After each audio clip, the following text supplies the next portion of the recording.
hermosa mañana en la que vamos a presentar la obra El marxismo y la transición socialista en su primer tomo.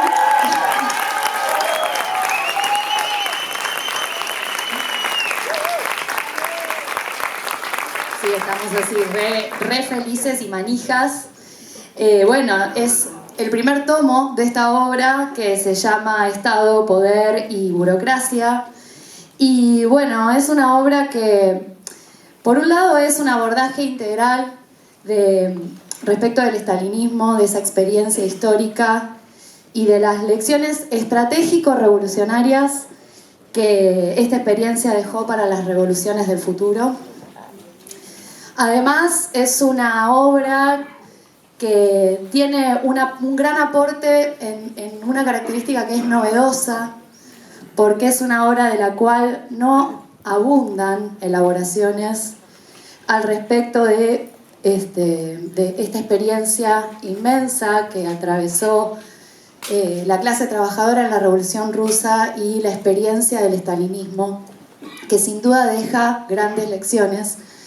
Y esto es algo que lo escuché de Bobby alguna vez hablando del libro, que es un gran homenaje a la clase trabajadora, porque es una obra que la pone en el centro a la clase trabajadora como sujeto irreemplazable de este proceso histórico.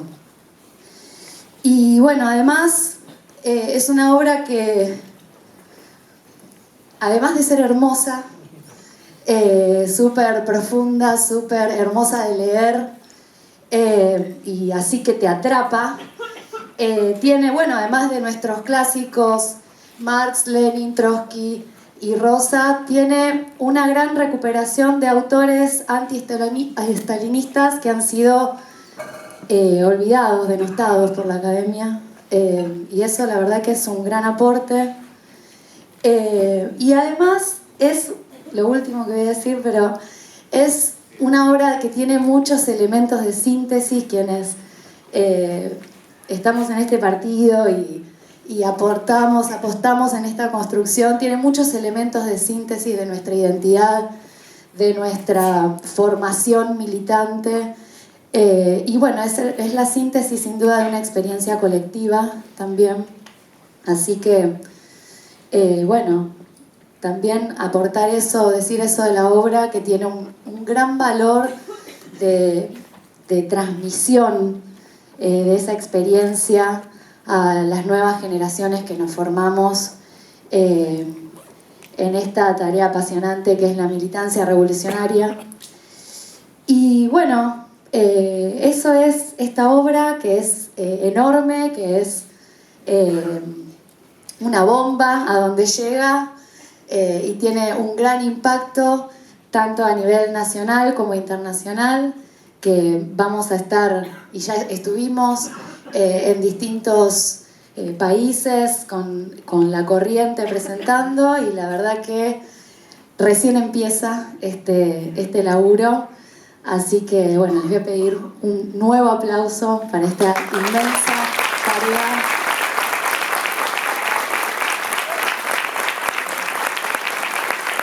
Y bueno, en esta obra tiene como autor a Roberto Sáenz, que bueno, es militante, escritor y teórico marxista, y además fundador y dirigente del Nuevo MAS y de la corriente Socialismo Barbarie. Y él es uno de los oradores, obviamente, de esta charla, y también nos acompaña Ramiro Manini, que es un joven economista y dirigente del Ya Basta, que también nos va a estar complementando esta mesa. Y bueno, y antes de arrancar quería hacer unas menciones, porque bueno, este partido viene de hermosas experiencias e intensas experiencias, así que les voy a pedir algunos aplausos a las compañeros del Ya Basta, que vienen de una pelea heroica en las distintas facus. También está Manu Castañeda con nosotras y nosotros, nuestra referente nacional, una de las referentes de la izquierda. Y también queremos saludar al compañero Frank, que está acá presente, dirigente del Grupo Comunista de Cuba. Y bueno, por supuesto agradecerles la presencia a cada una de ustedes, cada uno de ustedes. Y bueno, les voy a dar la palabra a Ramiro Manini. Bueno, muchas gracias.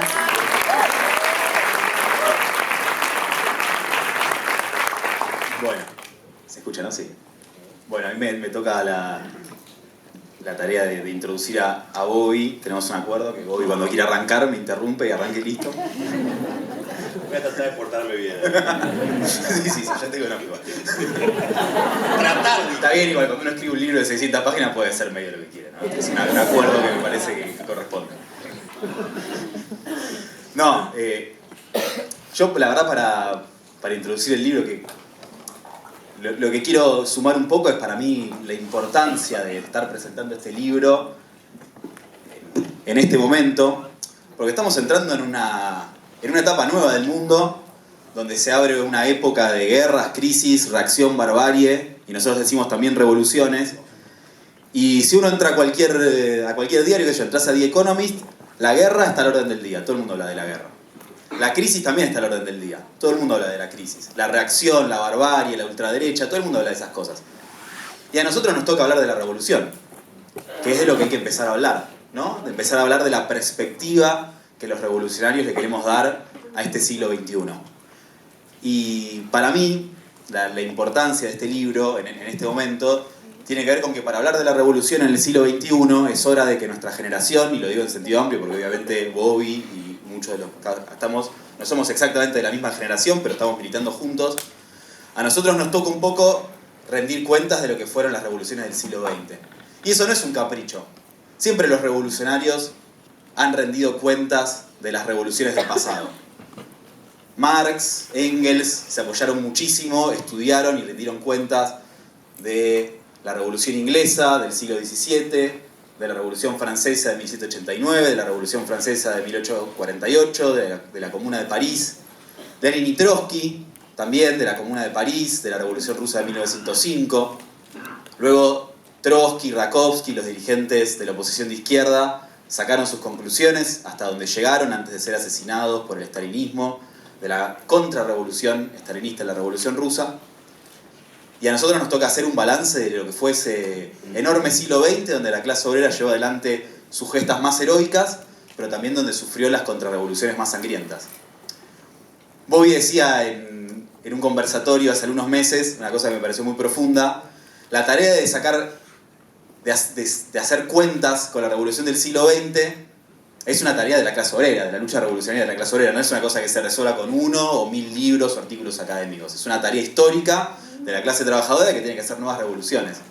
Pero claro, si hay una lección que se puede sacar del siglo XX es que las revoluciones pueden ser empujadas por problemas objetivos, por las crisis, el desarrollo de las fuerzas productivas, el choque entre las fuerzas productivas y las relaciones sociales de producción, lo que analizó Marx en el prólogo de la contribución a la crítica de la economía política. Pero sí hay algo que es fundamental, es que no alcanzan los factores objetivos para que la revolución obrera socialista llegue a triunfar, a superar la explotación del hombre por el hombre, a terminar con el capitalismo, con la explotación y terminar con el Estado.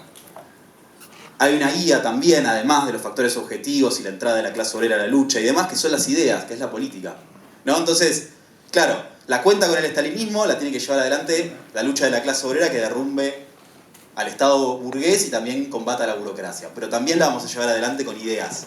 Y este libro me parece que es un aporte fundamental a empezar a discutir esas ideas que tienen que hacer que el movimiento revolucionario que quiere terminar con el capitalismo también termine con la burocracia, con el Estado, y lleve a eso que dice hoy en el libro, que la democracia sea forma y contenido a la vez.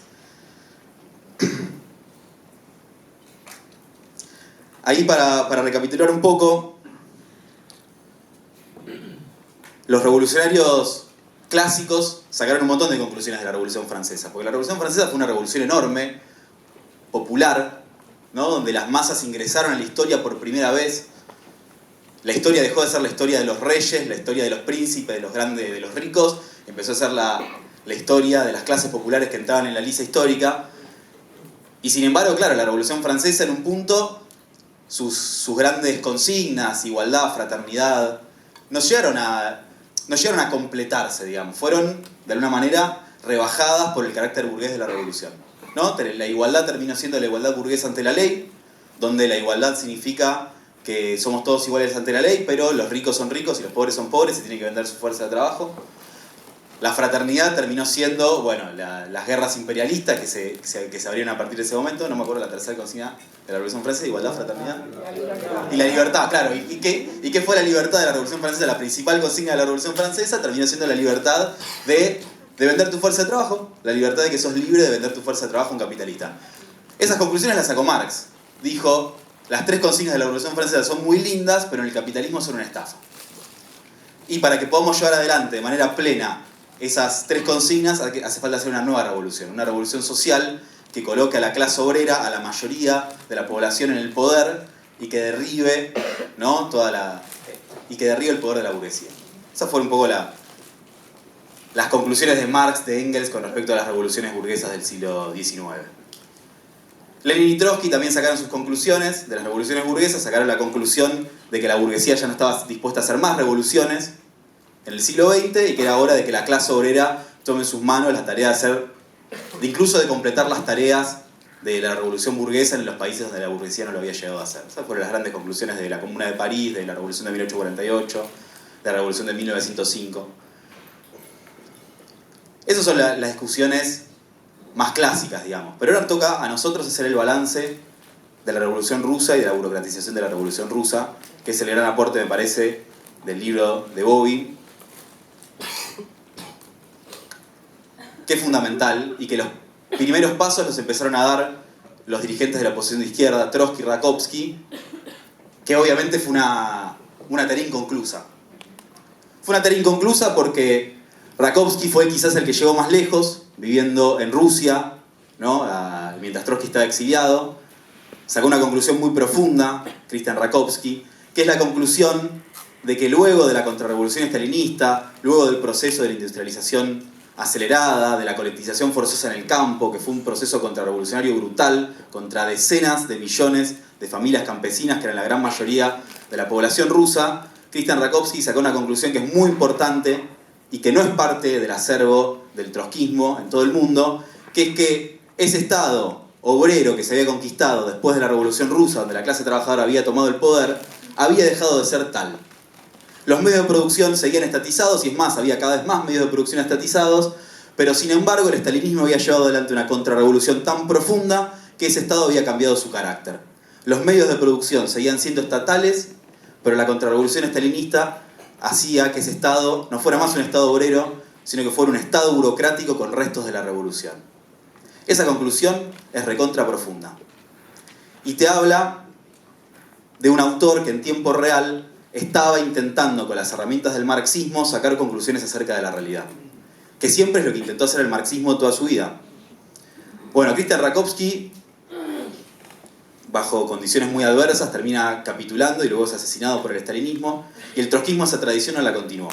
El trotskismo continuó con una tradición dogmática, donde establecía que el carácter del Estado estaba determinado por la propiedad de los medios de producción, sin importar el carácter subjetivo, el carácter del poder. El poder era un problema secundario. Si la clase obrera estaba o no en el poder, era un problema secundario porque lo importante era la economía, la planificación. En última instancia era un problema legal, ¿no? Que legalmente quién era el titular de los medios de producción. Bueno, para nosotros eso está profundamente reñido con el marxismo. Y es hora de empezar a sacar cuentas con esas ideas y con esas teorías. Y un poco a cuenta de eso viene el libro, que busca, al calor de esta experiencia revolucionaria, actualizar el marxismo revolucionario, apoyándose en la experiencia de la clase obrera y también apoyándose en los clásicos. Porque Marx, también Engels, Lenin, Trotsky, Rosa Luxemburgo han aportado un montón de elementos para que nosotros saquemos conclusiones profundas de este proceso que no vayan para el lado de del objetivismo, sino al contrario, que vayan para el lado de entender cómo son los procesos reales y entender que lo más importante para estos procesos revolucionarios es realmente cuál es la clase que está en el poder, cuál es la clase que controla estos medios de producción. Este es un libro que busca retomar este debate y actualizar el marxismo, obviamente apoyándose en un montón de elementos académicos, porque es un libro, como decía Juli, que refleja toda la bibliografía escrita sobre el tema. Eso no sé si han revisado ya la bibliografía del libro, tiene como, no sé, como 20 páginas. Hay citados más de 200 autores, ¿no? No solamente los clásicos del marxismo, sino también buscar los escritos de juventud de Marx y Engels, ¿no? Porque también acá hay un aporte muy importante de la obra, que es entender que la obra de Marx es una obra completa. Hubo muchos esfuerzos en el siglo XX por escindir la obra de Marx. Pienso centralmente en Althusser, que se la pasó diciendo que había un joven Marx y un viejo Marx, un Marx del Capital que estaba peleado con el Marx de sus primeros escritos. Bueno, esta obra de Roberto Sáenz busca buscar la unidad en la obra de Marx para apoyarse, para entender la experiencia del siglo XX. Y eso es un esfuerzo que la hacen algunos intelectuales marxistas, pero que está hecha profundamente en esta obra, buscando los textos de Marx sobre Hegel, con aportes geniales sobre el Estado. También es una obra que busca rescatar a los autores marxistas olvidados de Europa Oriental, que se enfrentaron directamente al estalinismo y tienen mucho para decir sobre ese proceso. También hay un montón de autores que no son marxistas, pero tienen para aportar, ¿no? que han vivido en Europa Oriental, etc. Y acá quiero hacer una reivindicación más de este libro, porque hay muchos autores de la academia que desprecian los libros militantes. Esa es la verdad, que se desprecian los libros militantes, se rebajan los libros militantes, y hay una idea de que vos, para hacer un balance de la Revolución Rusa, hoy en el siglo XXI lo que tenés que hacer es aprender ruso e ir a un archivo a leer, no sé, resúmenes de asambleas en una fábrica de Petrogrado en 1924. Y todo es, bueno, vamos a estudiar ruso para leer un archivo de no sé qué. Acá, hoy pensando en esto me acordaba de una frase de Borges, que escribía en un libro, que a él le decían: Borges, vos sos argentino, tenés que hablar de los gauchos con boleadora. Y Borges decía: no, yo soy argentino, pero yo quiero hablar del mundo. Bueno, el marxismo también tiene eso. Sí, nosotros somos argentinos, estamos en el sur global. Ok, no hablamos ruso, pero somos marxistas, y los marxistas de todos los países del mundo tenemos derecho a hablar de todo, porque la historia y la experiencia de la clase obrera es una experiencia universal, no es una experiencia particular.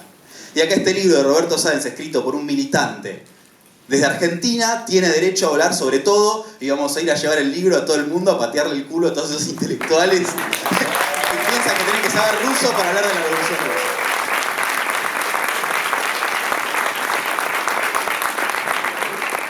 Bueno, ya no, voy a terminar.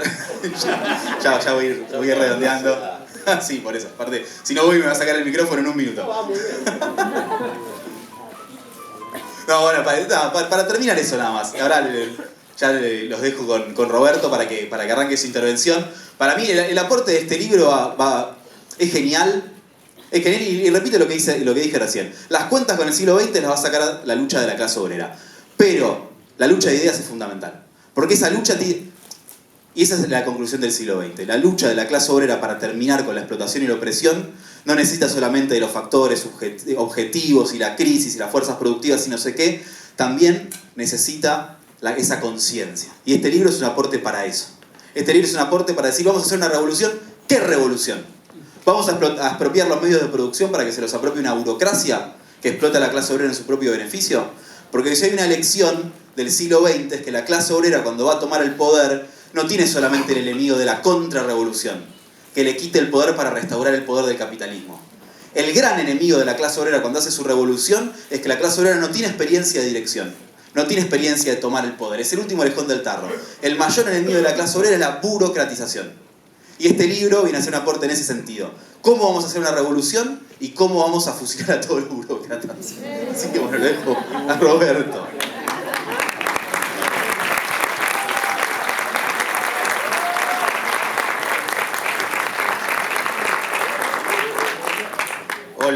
Hola, ¿se escucha? Bueno, voy a proceder a pararme primero. Porque el show es parte de la historia. Bueno, son un montón de cosas. Agradecer a todos los que están presentes acá, a todos los compañeros y compañeras. Hay que hacer un agradecimiento al esfuerzo colectivo. O sea, como tengo muchas cosas para decirle, diré algunas. una obra militante, digamos, obviamente que requiere de un esfuerzo individual, pero también es síntesis de una experiencia colectiva, de una interrelación entre la militancia y la reflexión, y una interrelación que es colectiva, ¿está bien? Quizás en la vida de las organizaciones militantes, del partido, de la corriente, se discute más estrictamente de política, pero yo en general digo una cosa que es concreta, que muchas veces los cierres son mucho mejor que las aperturas a los informes, ¿está bien? Y eso pasa justamente por eso, porque en el cierre vos un poco recogés la experiencia colectiva y si te adquirís experiencia después de muchos años podés resumir las intervenciones colectivamente, y eso no es demagogia, es real. Yo que sé, ayer en la CPE me salió mucho mejor el cierre que la apertura, obvio, porque en la apertura vos vas con tu delirio y bueno, escuchás a todo el mundo y después bajas a tierra, ¿me entienden, compañeros y compañeras? O sea, en esa, está bien, lógicamente, hay que tener la experiencia para reflejar esa reflexión, esa elaboración colectiva, que lógicamente también no es solo una interrelación entre el habla, digamos, sino también es una interrelación entre lo que se dice y lo que se vive. ¿Está bien? Ayer una compañera decía una cosa que era aguda, que decía, bueno, la gente en relación a la coyuntura argentina está pasando de la angustia, del primer momento de angustia, a la bronca, ¿está bien? Entonces vos tenés como un doble plano, ¿está bien? Que es lo que se dice y la relación entre lo que se dice y lo que ocurre, ¿me entienden? Entonces, efectivamente, obvio, hay un esfuerzo mío de militar y estudiar como un perro, no hay ningún logro humano que no sea con mucho esfuerzo, pero al mismo tiempo es parte de una trayectoria colectiva de esta corriente, de una militancia que hoy día el sector más dinámico es la juventud, pero de una militancia del núcleo histórico de esta corriente en fábrica, el movimiento obrero. Yo conté el chiste ya 1000 veces que era el peor obrero, pero igual aprendí, está bien. Y era malísimo obrero porque también era de clase media, entonces me iba al baño a leer el diario, o sea, cortaba los diarios en pedazos y iba corriendo, no podía no leer el diario, o sea, entonces me iba corriendo al baño y salía, y me agarraban los profesores y me decían, pero, me miraban así y me decían, pero, vos petizo, ¿qué haces en la fábrica? Si sos un bicho raro, o sea, ¿por qué no sos docente? O sea, los profesores son los mejores psicólogos, digo yo. Entonces, bueno, obviamente, es una obra que efectivamente está dedicada, digamos, a la idea de la clase obrera como vector de la emancipación humana, y también está dedicado a la juventud, o sea, tiene muchas dedicatorias, vieron ahí, y a toda la juventud de la oposición de izquierda que se bancó, digamos, los campos de concentración de estalinismo para sostener las perspectivas del marxismo revolucionario. Pero bueno, eso está bien, lo que les quiero decir es la idea de que todo es... la revolución es como un tejido de generaciones. Es un tejido de generaciones donde a vos te toca, o sea, a mí nunca me importó eso. O sea, yo me hago más un montón y angustias por resolver los desafíos del presente. Nunca dije, no, quiero llegar vivo a la revolución. Yo qué sé, o sea, eso es azaroso. No se trata de eso. Se trata de hacer lo mejor posible la tarea que nos toca. Y la verdad es que la revolución es un tejido de generaciones, ¿me entienden? La transformación, la emancipación humana, para decirlo más profundamente, es un tejido, es una obra colectiva de muchas generaciones.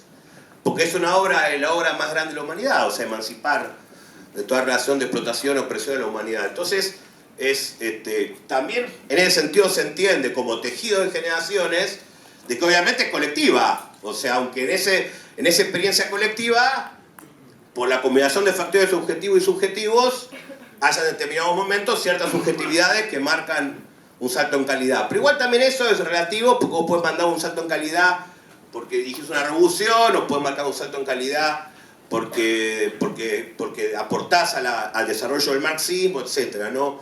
El marxismo pensado como una cosa que dice Sartre, como el horizonte teórico intraspasable de nuestro tiempo, como el pensamiento que sigue siendo, por lo menos en materia de ciencias sociales, el pensamiento más avanzado, digamos, ¿está bien? Entonces, bueno, eso, voy a estar así medio divagando toda la mañana, ¿no? Pero bueno, perdónenme. Lo segundo es que, bueno, me parece que corresponde arrancar, me lo guardé a propósito, por un aplauso colectivo a la resistencia del pueblo palestino, porque es...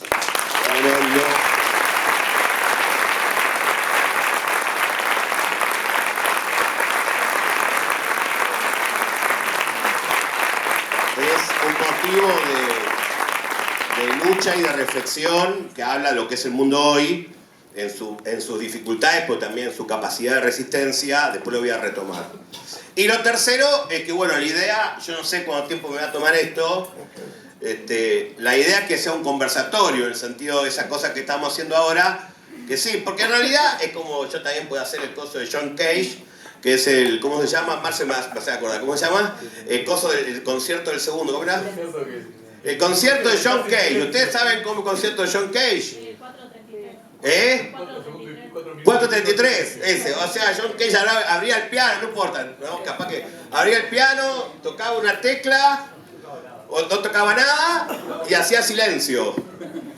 Y pasaba, yo qué sé, como media hora, los espectadores estaban ahí mirando, y después agarraba, se cerraba el coso del piano y decía, bueno, muchas gracias, he terminado mi obra. Está bien, y la obra del silencio, está bien, y además es una obra genial. Concierto para una soprano amordazada. Mirá, acá el mail con su erudición nos dice, perfecto. Entonces, claro, era un concierto, una partitura genial, porque ustedes hacen eso, todos los silencios, es infinito. Bueno, mi libro no es infinito, ¿no? O sea, no vamos a exagerar, para nada infinito, pero bueno, intenta hacer un humilde aporte. Pero bueno, o sea, como que el libro está, pero bueno, voy a tratar de marcar algunas cuestiones. Conversatorio es la idea de que, bueno, haya compañeros o compañeras que intervengan y digan cosas también, porque se ha pensado a leer. Bien. No, hay 2 o 3 cuestiones, hasta te voy a tratar de ser ordenado lo más posible. Primero, una idea básica, compañeros y compañeras, que la dijo Rama, pero que va a ser un poco más profunda. Realmente, hay una contradicción que es la siguiente. Políticamente el país y el mundo, políticamente, estamos en un periodo de reacción. ¿Está claro eso? Eso me entienden todos, ¿no? De reacción, en el sentido de la extrema derecha, bla, bla, bla, bla, bla, bla. ¿Está bien? Pero estructuralmente entramos en una etapa, en una reapertura de una época de desequilibrio y revolución. El aporte nuestro, no me gusta decir obra, el libro, la elaboración, el aporte nuestro llega en un periodo tan inestable, con problemas tan dramáticos y tan profundos, que les voy a explicar un poco la idea que tengo yo de dónde surge el elemento revolucionario. ¿Está bien? Porque tengo un ejemplo, pues se me hace todo demasiado largo, que es el ejemplo de Lenin de 1915, que en plena guerra mundial y en pleno periodo reaccionario, porque en 1915 todavía la guerra tenía apoyo en Europa a la clase obrera, dice situación revolucionaria, ¿no? Y eso se ha utilizado mal, pero no importa, no tengo tiempo para eso. Lo que les quiero decir es que, ¿qué es lo que te lleva a la revolución? Desde el punto de vista material. Lo que te lleva a la revolución, también te puede llevar a la contrarrevolución, lógico, porque es revolución y contrarrevolución, esas son enseñanzas del siglo XX. Pero te lleva a la revolución desde el punto de vista material, es la ruptura de la rutina, no es la palabra que dice rutina, de lo habitual. La ruptura, ¿cómo no me sale la palabra? ¿Cómo era? De la cotidianeidad. La ruptura de la cotidianeidad. Vos, le pongo un ejemplo, me gusta, vos podés hacer 1000 charlas sobre ecología, ¿no? Perfecto. El desastre capitalista de la ecología, ¿está claro? Pero no hay mejor lección que la experiencia. Recuerden que Lenin decía, movimiento de masa aprende por la experiencia. ¿Cuál es la lección de la experiencia en relación al problema de la destrucción ecológica? Bueno, yendo al aeropuerto de San Pablo hace 2 días, 3 días en Brasil, de repente apareció un olor agrio a goma quemada, que era como llegó a San Pablo de cientos o miles de kilómetros el olor de la quema en el Amazonas. Y es un olor a goma quemada. Digo, che, un camión acá acaba de pegado un frenazo, lo que sea. No era un camión que pegó un frenazo. Era el olor a goma quemada que venía de la Amazonía. ¿Me entienden, compañeros, compañeras? O sea, ese elemento de la experiencia, está bien, es lo que te hace tomar conciencia. También por eso también Lenin decía, en condiciones revolucionarias, se sacan conclusiones mucho más rápido que en condiciones no revolucionarias. Todo ese debate no lo voy a desarrollar ahora porque es muy largo, pero creo que se entiende la idea de que estamos entrando en un mundo que rompe con la cotidianidad, que rompe con la normalidad. La cotidianidad podríamos decir que es mecánica. Me levanto, voy a laburar, vuelvo, milito un poco en la facultad o en la fábrica, voy a casa, me acuesto, me levanto. ¿Está bien? ¿Se entiende? La cotidianidad, si es muy rutinaria, exagero todo para que se entienda nada más, puede dar lugar a poca reflexión, porque te denota muy cuadrada la experiencia humana. La ruptura de la cotidianeidad abre la historia. Porque por contraste, funciona por contraste. Funciona por contraste. Entonces, si ustedes piensan en el mundo hoy, incluso en la Argentina de hoy, aunque estemos en un periodo reaccionario por ahora, van a ver que hay un montón de elementos dislocados o que están en un lugar equivocado y funcionan por contraste en el sentido que hace pensar. Pero bueno, es todo una cosa como general para que se entienda un poco el contexto en el cual tratamos de presentar, esta obra en 2 tomos. Podría ya hablar, bueno, hay cosas como divertidas en realidad, pero espero no ser tan desordenado, porque bueno, tengo el tomo 2, lo escribí antes que el tomo 1, pero bueno, no importa. Claro, porque la base del tomo 2 la escribí hace 10 años, y dije que faltaba la parte política y teórica del Estado, y la escribí ahora. Pero entonces el tomo 2 ya está medio escrito en dialéctica de la transición, aunque tiene 300.000 espacios nada más, y no 1.200.000 espacios. Pero es como una obra rara porque tenés escrito el tomo 2 antes del tomo 1. Pero bueno, el tomo 2 está ahí, por supuesto voy a estudiar mucho más, lo voy a reescribir todo.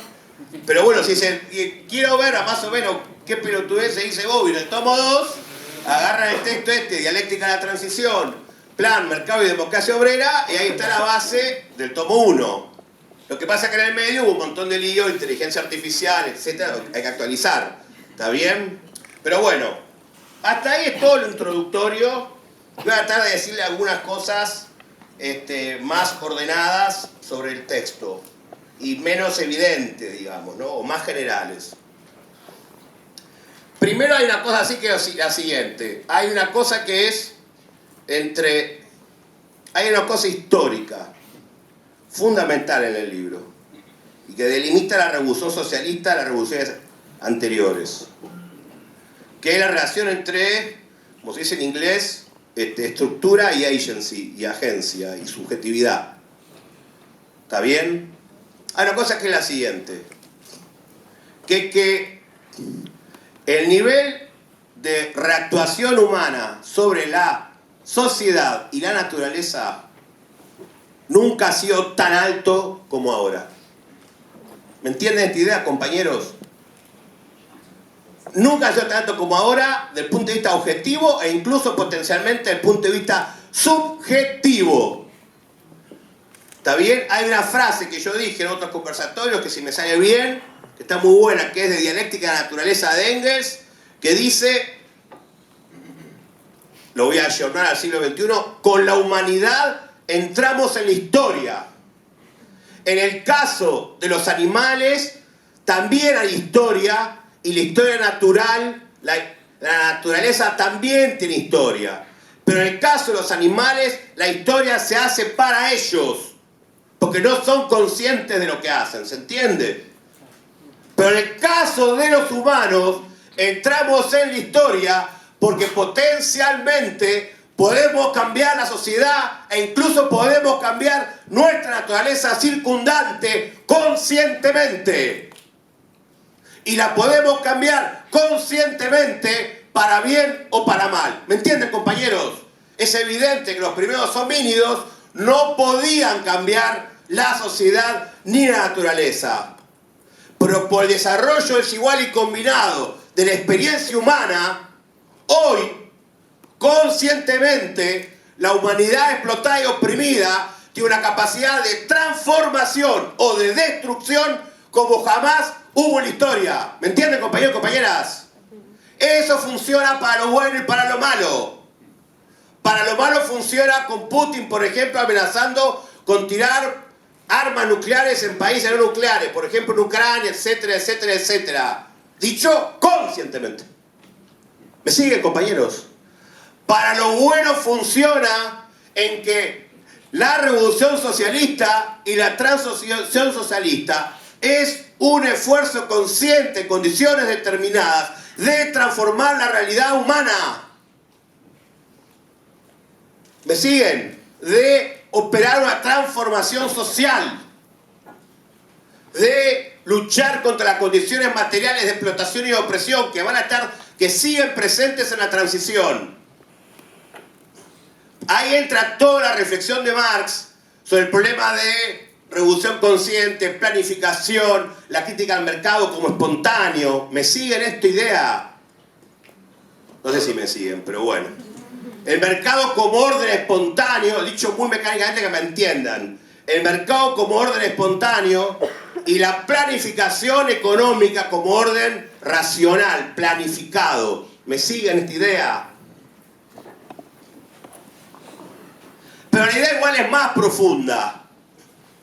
Porque la idea es que la revolución socialista, en rosa, es la primera revolución histórica donde las mayorías hacen la revolución para las mayorías. Esto también es muy profundo, porque incluso la Revolución Francesa, como decía Rami, que fue una revolución popular, terminó siendo una revolución hecha por las mayorías populares, por los ánculos, pero para una minoría. ¿Se entiende esta idea?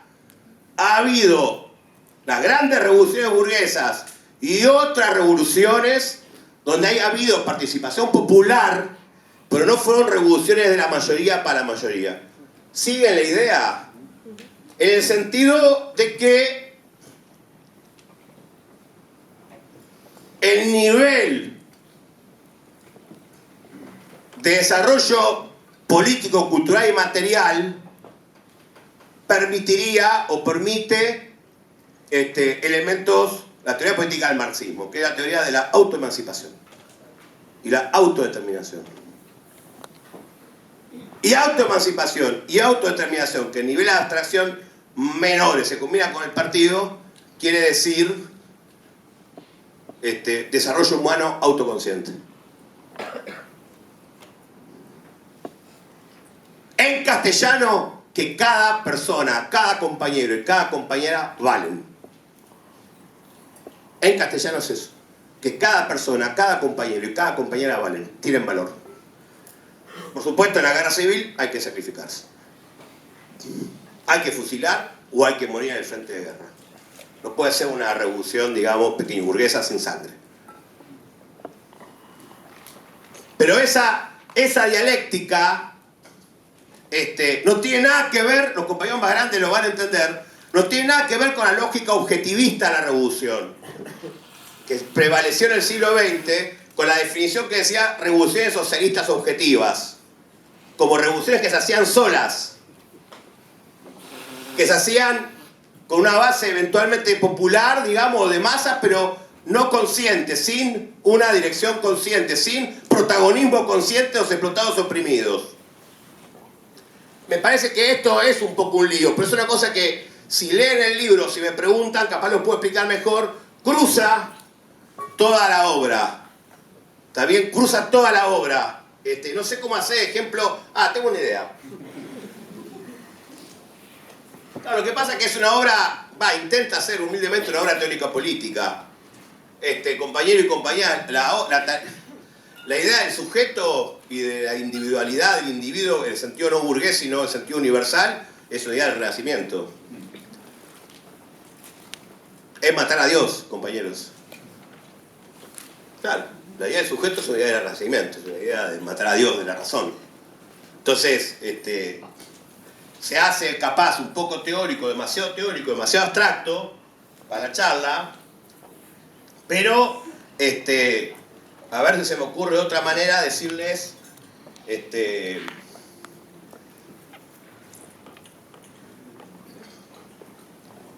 o sea, en realidad la manera es sencilla, pero es cómo de lo más general vas a lo más particular, al carácter de revolución, en el sentido de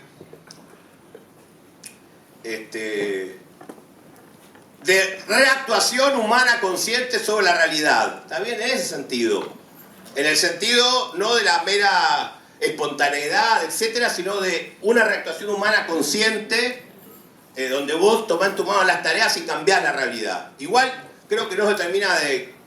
Tengo que te dar un ejemplo que termine de cantar esa idea mejor. ¿Está bien? Para que se termine de entender más. Pero, se puede decir una cosa más simple, que es a la clase trabajadora, los explotados y oprimidos como sujeto histórico. ¿Se entiende un poco más de esa idea? Como sujeto histórico. No como mero resultado de la realidad, espontáneo, sino como sujetos históricos. Bueno, después si puedo eso lo retomo. Eso es una cuestión compleja, obvio, porque también me sale así más teórica la charla. Ahí Marce me dice que sí, obvio, porque eso, perdónenme, como es un conversatorio, no una charla política, se hace más complejo. Pero eso, en el terreno teórico, es el diálogo Hegel-Marx. ¿Está bien? Es el diálogo de la filosofía clásica y el marxismo. ¿Está bien? Usted le lleva la tesis sobre Feuerbach. ¿Está bien? Cuando Marx dice en la tesis Sonte, los filósofos no han hecho más que interpretar el mundo, que se trata de transformarlo. Y también dice la tesis anterior, dice que fueron los idealistas los que mantuvieron el lado activo del sujeto y no el materialismo. ¿Está bien? Que el materialismo era puramente pasivo, reflejo de la realidad. Bueno, también, eso también es un lío que quizás no me entienden, pero yo traté de hacer hoy una charla más teórica, menos política, y no es fácil, ¿está bien? Anótense, leer las tesis sobre Feuerbach, ¿está bien? El lado activo del sujeto quiere decir el lado, o sea, el descubrimiento de la capacidad humana de transformar la realidad. Vos vas a decir, bueno, ¿qué tiene que ver, Bobby, la discusión política con la discusión teórica? Y tiene un montón que ver, pero claro, hay que estudiarla, porque uno trabaja con las categorías políticas ready-made, listas, terminadas, ¿me entienden? ¿Qué tiene que ver Marx con la revolución socialista? Y que Marx está diciendo que vos podés ser protagonista consciente de la transformación social. Eso es el lado activo del sujeto en la tesis sobre Feuerbach de 1846 o 45 o 47, es lo mismo. ¿Me siguen, compañeros? Hay una relación entre... Claro, entonces, ¿qué está diciendo Bobby? ¿Que hay que estudiar a Marx? Sí, en este conversatorio sí, hay que estudiar a Marx. Está bien, el texto trata de ir mucho a Marx, pero capaz que todos miran así espantado y dice, Bobby está diciendo cualquier cosa, ¿está bien? Pero hay unidad entre la obra de Marx, la experiencia histórica, las conclusiones y los objetivos estratégicos. ¿Cómo se puede resumir la tesis de Feuerbach en Marx? De manera que todos van a entender, estoy buscando, dando vueltas y vueltas, cuando Marx en la Primera Internacional dice la emancipación de los trabajadores será obra de los trabajadores mismos. Hay que pensar sobre eso, qué carajo significa. Y nosotros en esa cosa de emancipación de los trabajadores será obra de los trabajadores mismos, nuestra versión no es espontaneista, sino partidista. Dentro de los trabajadores entra sus organismos, su conciencia, el programa, la lucha feroz de tendencias, el partido leninista. ¿Me entienden? Pero Marx, del tesis sobre Feuerbach, pues también es integral. El Marx de la tesis sobre Feuerbach y el Marx que te dice la emancipación de los trabajadores y trabajadoras será obra de los trabajadores y trabajadores mismos, es la misma cosa con distintos niveles de abstracción. ¿Se entiende? Porque, les digo otra cosa para que me entiendan, la teoría no es un jeroglífico, es síntesis de la experiencia histórica y de la experiencia humana, ¿entienden? Pero creo que eso último sí se entendió. ¿Cómo hacemos para que la emancipación de los trabajadores y trabajadoras sea ahora de trabajadores mismos? No es tan fácil, porque en el siglo XX eso ocurrió solo en la Revolución Rusa y en otras revoluciones derrotadas. Pero la Revolución China, la Revolución Yugoslava, la Revolución Cubana, la emancipación de los trabajadores y trabajadoras fue una cosa que dice muy bien Roland Leu, fue emancipatoria, pero no autoemancipatoria. Fueron dirigidas por guerrillas que sustituyeron los métodos de la clase obrera. ¿Me entienden, compañeros? Anótenlo, emancipatorio y autoemancipatorio son conceptos distintos. Eso capaz me ha de saltar un salto mortal para entender un poco más a los tipos de revolución. El libro, en la segunda parte, no en la primera, porque aquí esto me quede concreto, aborda de los distintos tipos de revolución que hubo en el siglo XX. En el siglo XX hubo varios tipos de revolución y no un solo tipo de revolución. Y es ridículo pensar en un solo tipo de revolución. Solo que eso se conecta con la lucha estratégica y el partido de qué tipo de revolución peleamos nosotros. Pero hubo varios tipos de revolución. ¿Me siguen esta idea? A ver, la revolución rusa fue un tipo de revolución. El tipo clásico de revolución obrera y socialista. Con obrera, ¿por qué? Por el protagonismo de la clase obrera urbana, en las ciudades. Socialista, ¿por qué? Porque había soviets y el partido bolchevique. Lo clásico, pero real. El partido revolucionario más importante de la humanidad. ¿Me siguen, compañeros y compañeras? Si me dicen, ¿hubo más revoluciones socialistas en el siglo XX? Sí, hubo muchas más. Muchas, la mayoría fracasadas. Todo esto hay que estudiar, les aviso, lamentablemente hay que estudiar. ¿Está bien? Está en la segunda parte del libro. Hubo la revolución alemana del 18 al 23 derrotada, que tuvo consejos obreros y un partido comunista alemán muy joven, que no estuvo a la altura de las circunstancias. Hubo también Revolución China del 27, la segunda Revolución China, que también fue derrotada. Hubo la Revolución Española, que la tiene más presente, Revolución y Guerra Civil, la deben tener más presentes. Todas esas revoluciones, si lo piensan un minuto, que hay mucho público muy joven, tuvieron protagonismo obrero, campesino y socialista, y consciente. ¿Está bien, compañeros, compañeras? Pero después hubo revoluciones anticapitalistas que no fueron socialistas, porque no dieron lugar a organismos de poder de la clase trabajadora. ¿Me siguen esta idea? A organismos paraestatales de poder de la propia clase. Fueron dirigidos de pe a pa por una burocracia, por una guerrilla, que está en contra de la democracia obrera, en contra de la autoemancipación. Emancipatorias, pero no autoemancipatorias. La revolución china del 49 fue así. La revolución vietnamita fue así. La revolución cubana fue así. Fueron grandes revoluciones. Pero en nuestro caso, socialista y anticapitalista, no es lo mismo. ¿Está claro? Y hubo más cosas.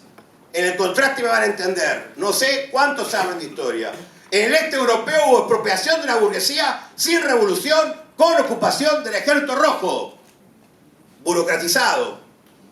¿Está bien? Y después hubo otra cosa más paradojal.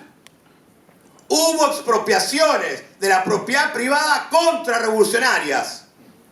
La colectivización forzosa del campo en Rusia, que destruyó el campo ruso y mató a 6, 7 u 8 millones de campesinos, fue una expropiación de la propiedad privada contrarrevolucionaria. Y eso lo decimos solo nosotros, no dice nadie del marxismo el trotskismo latinoamericano. ¿Me siguen? ¿Qué estoy diciéndoles acá? Le estoy diciendo que hay una variedad de circunstancias que son distintas y que hacen la interpretación de la revolución en función del protagonismo histórico real de la clase obrera. Y eso sí tiene que ver con nuestra experiencia, porque a nosotros nos preocupa, por ejemplo, en FATE. La negra anuló el protagonismo de la clase obrera. O sea, hay una dialéctica entre dirección, vanguardia, retaguardia y base. Esa dialéctica es así. ¿Está claro? ¿Me siguen esta idea? Porque el desarrollo de la clase obrera es igual. No somos Holloway. ¿Está bien? Hay vanguardia y retaguardia. Hay activistas y hay carneros. En eso somos clásicos. Queremos ganar para el partido lo mejor de la vanguardia. ¿Está claro? Pero no queremos hacer un sindicato que se encierre en 7 llaves. ¿Está bien? Se cierre en 7 llaves y diga, bueno, ahora que tenemos conquistado el sindicato, decidimos todo en el sindicato y la vanguardia y el activismo y la base no resuelven nada. ¿Me siguen, compañeros y compañeras? Bueno, en FATE lo que está pasando es, por haber cerrado el sindicato en 7 llaves burocráticamente, empieza a haber desbordes por la derecha. ¿Está bien? El malestar se expresa por derecha. ¿Por qué? Porque no se contiene la estructura del sindicato.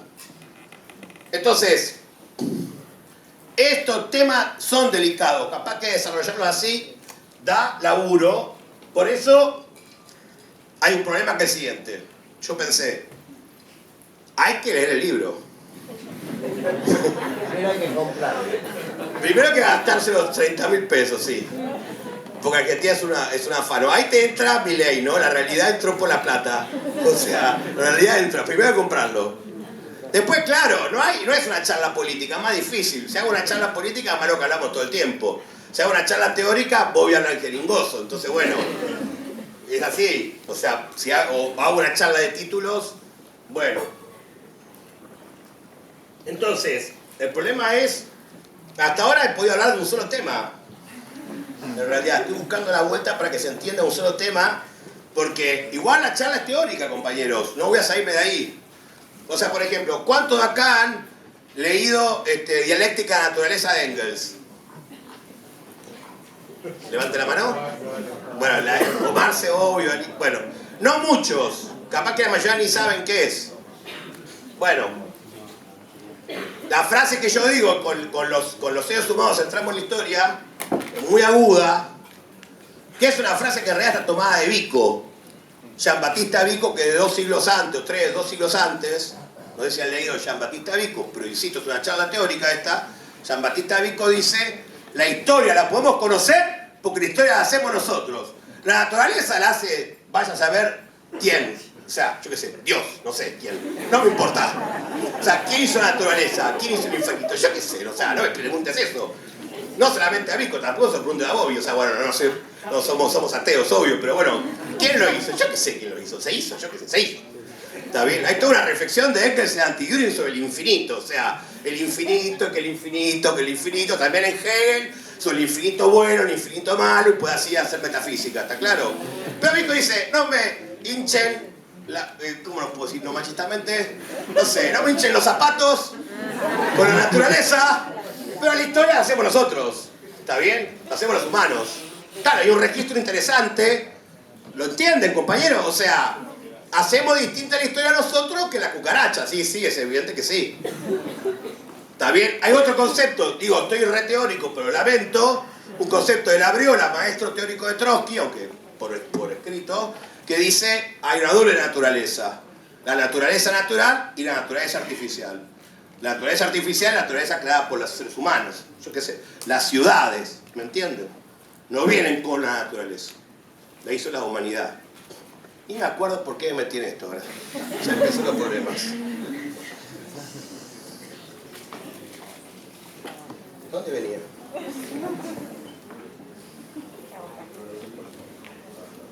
Ah, sí, no, por los textos. No, y también está el tema de, sí, por el Anti-Düren, por dónde están estas discusiones que después se conectan con la realidad, pero que son difíciles. También está la discusión, pero no me acuerdo exactamente la frase,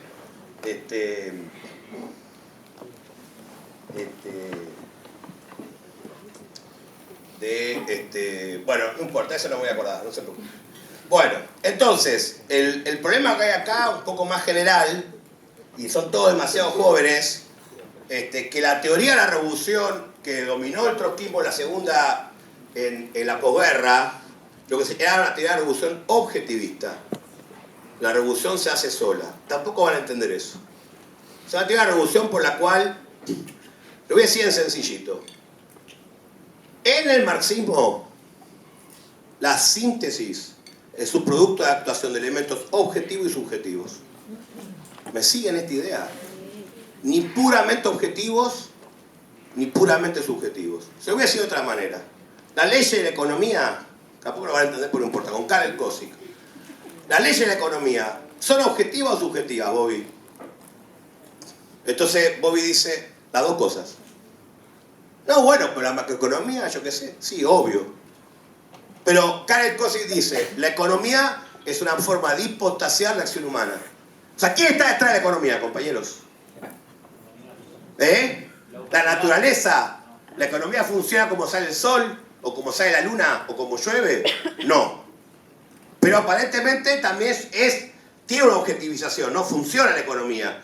No, acá votamos que se levante el PBI y no vamos a lograr, o sea, estupidez.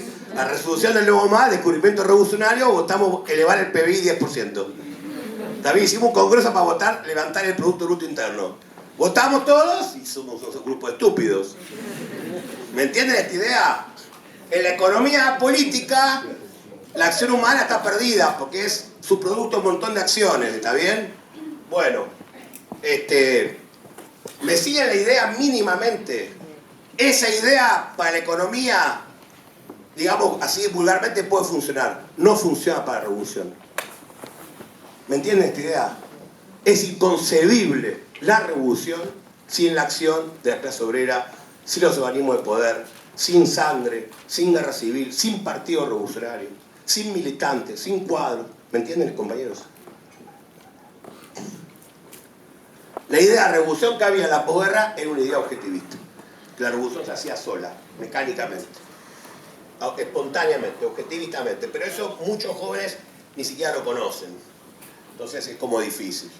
Bueno, voy a tratar de ser con algunas cosas más como más pedagógico o más esquemático, digamos, ¿no? El libro tiene como varios capítulos, ¿está bien? Esto capaz que me van a entender más sencillo. Teoría del Estado. ¿Está bien? ¿Cuál es la definición clásica que todos manejamos? Teoría del Estado. El Estado es la herramienta de la clase dominante, ¿no? El aparato de la clase dominante. La primera parte del Estado de la revolución. ¿Está claro? ¿Me siguen esta idea? Es espontánea para un militante. El Estado es enemigo nuestro, es el Estado de clase. ¿Está bien? Bueno, pero hay otra connotación del Estado. Pero no voy a explicarla porque no puedo explicar todo. Que es la idea de Estado separado. La idea de Estado aparato. ¿Está bien? Y hay otra, se los digo como títulos, una definición de Lenin. La dictadura del proletaria o el Estado obrero, cosa que yo explico en el libro, la diferencia, dice es un semi-Estado proletario. No un Estado proletario. Porque tiende a ser un aparato vinculado a las masas y no ajeno a las masas. ¿Me entienden esta idea? Es lo que decía Ramiro de la democracia como forma y contenido. Es como que la sociedad se autogobierna estando en el Estado, en un punto, con sus partidos y sus organizaciones. Entonces hay, digamos, básicamente como dos abordajes teóricos de la teoría del Estado. Posibles, hay más, pero no importa, para que se entienda. Esa es una idea que recorre el libro y que es importantísimo para el balance del estalinismo.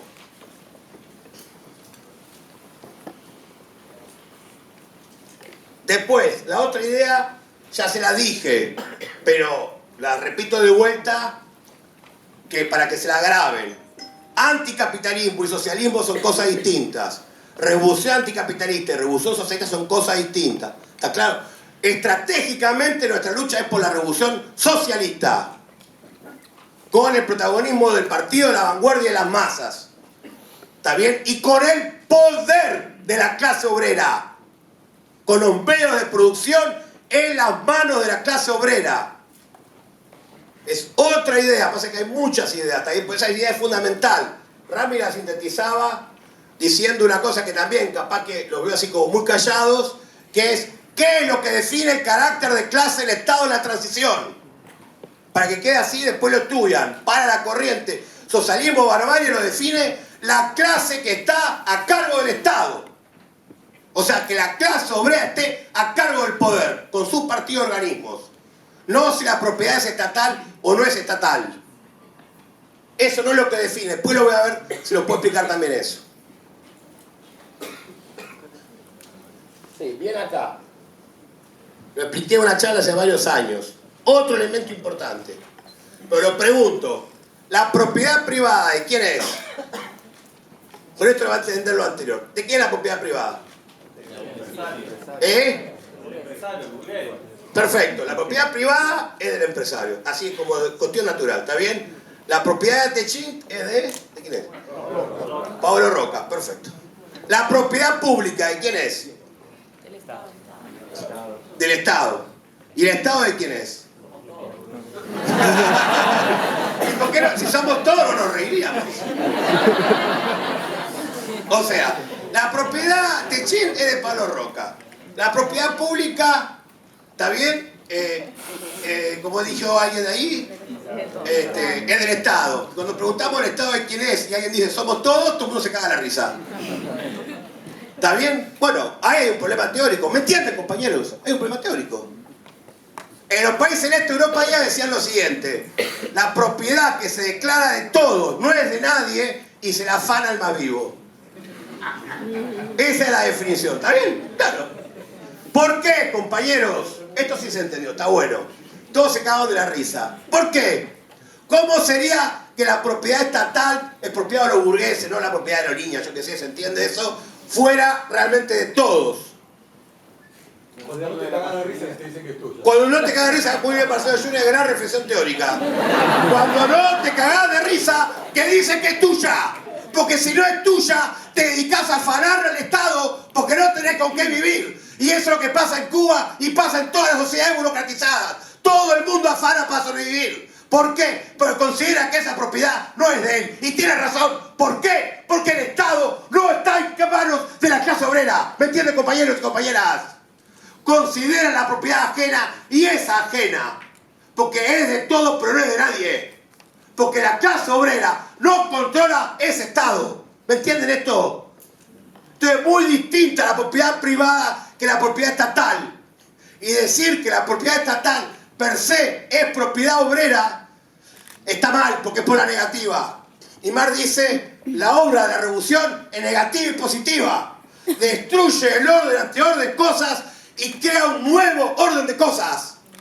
Destruye la propiedad privada capitalista, pero tiene que crear una propiedad que sea de la clase obrera, hasta disolver toda propiedad. Y entonces ahí, en vez de cagar una risa, diríamos, no, sí, la propiedad es del Estado obrero. ¿Se entiende esta idea?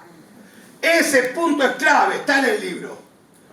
Sobre la base de la reflexión de Marx sobre el problema de la propiedad. Miren, el problema es más abstracto si son más concretos.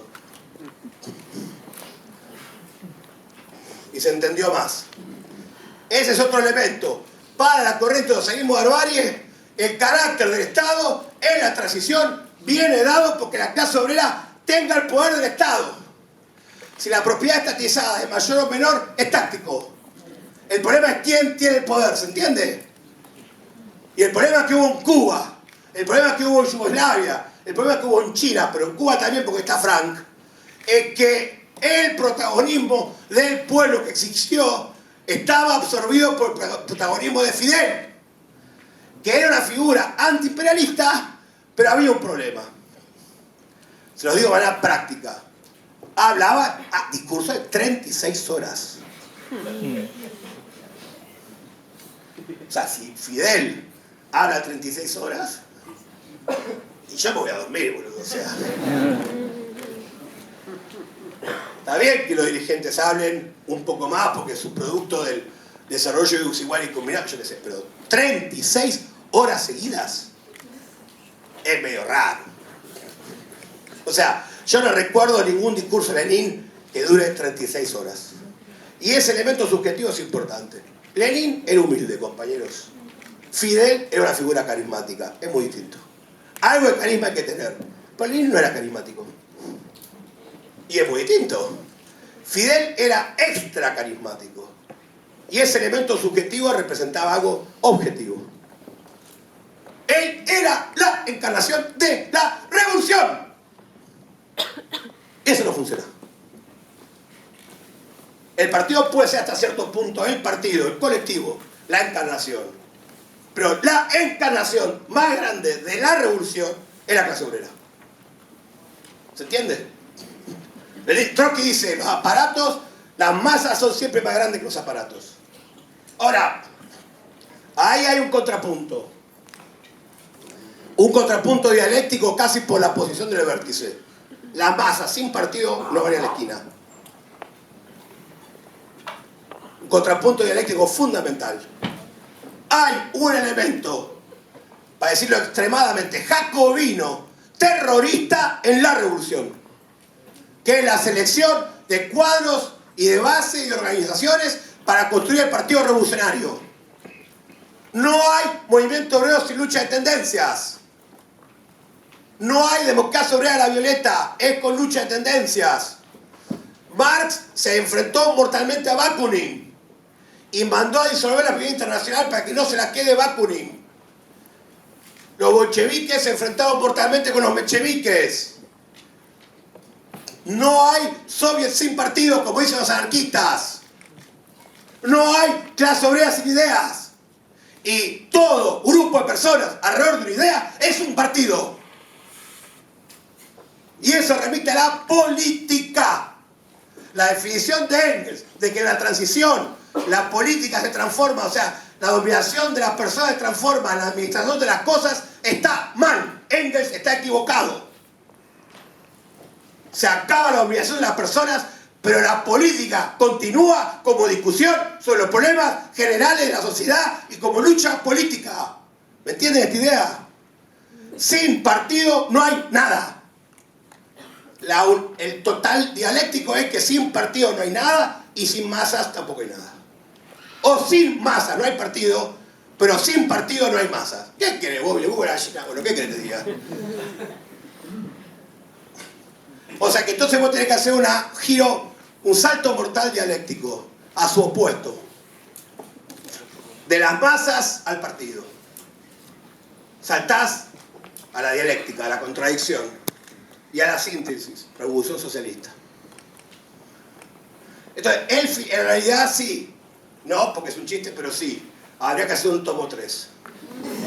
O sea, claro, porque el tomo 2 te va para cualquier lado, la economía, y tenés que volver al partido, para que el partido no se quede con una idea ingenua de partido. O sea, el partido es piquete de ojo, lucha de tendencias, maniobras, todo. Si no, no te haces valer. Una serie de criterios que no puedes desarrollar ahora. Pero las masas sin partido no son nada. ¿Me entienden esta idea? O sea, sin partido no puede ni ganar una huelga. O sea, puedo saltar a otra cosa que es el texto de Trotsky sobre revolución, insurrección, conspiración. Tengo escrito un texto al principio de año, de historia de la Revolución Rusa de Trotsky. La revolución es un hecho más subjetivo. Estallaron los campesinos, las mujeres obreras se cansaron, todo me sale como idea machista, qué porquería, bueno, no importa. Porque cada uno esta cosa es hinchado en las patas. Empezó la revolución. Lenin en enero había dicho, nuestra generación no va a ver la revolución. O sea, digo, para que también no crean que. ¿Está bien? Lenin dijo eso y en febrero, marzo empezó la revolución. ¿Está bien? La revolución. La insurrección. Sí, insurrección también se puede hacer sin partido. Liebknecht proclamó la insurrección en Berlín y a los 15 días estaban asesinados Liebknecht y Rosa Luxemburgo. Se juntaron 100 personas, proclamaron la insurrección, se fueron a la casa. ¿Por qué? Porque no organizaron la conspiración. Elemento conspirativo. ¿Cuál es el elemento conspirativo? La organización secreta de la toma del poder. ¿Quién hace ese elemento conspirativo? El Partido Revolucionario. Es otra discusión, acá saltamos discusiones estratégicas. Están en el libro casi todas. Humildemente dicho, ¿no? Rosa Luxemburgo, gran revolucionaria. Huelga de masas, no alcanza. Se le pedía el momento insurreccional y conspirativo. Pero tiene una idea débil de partido. Entonces acá ustedes ven que hay un arco enorme entre lo objetivo y lo subjetivo, digamos. O entre las masas y el partido. Hay una dialéctica.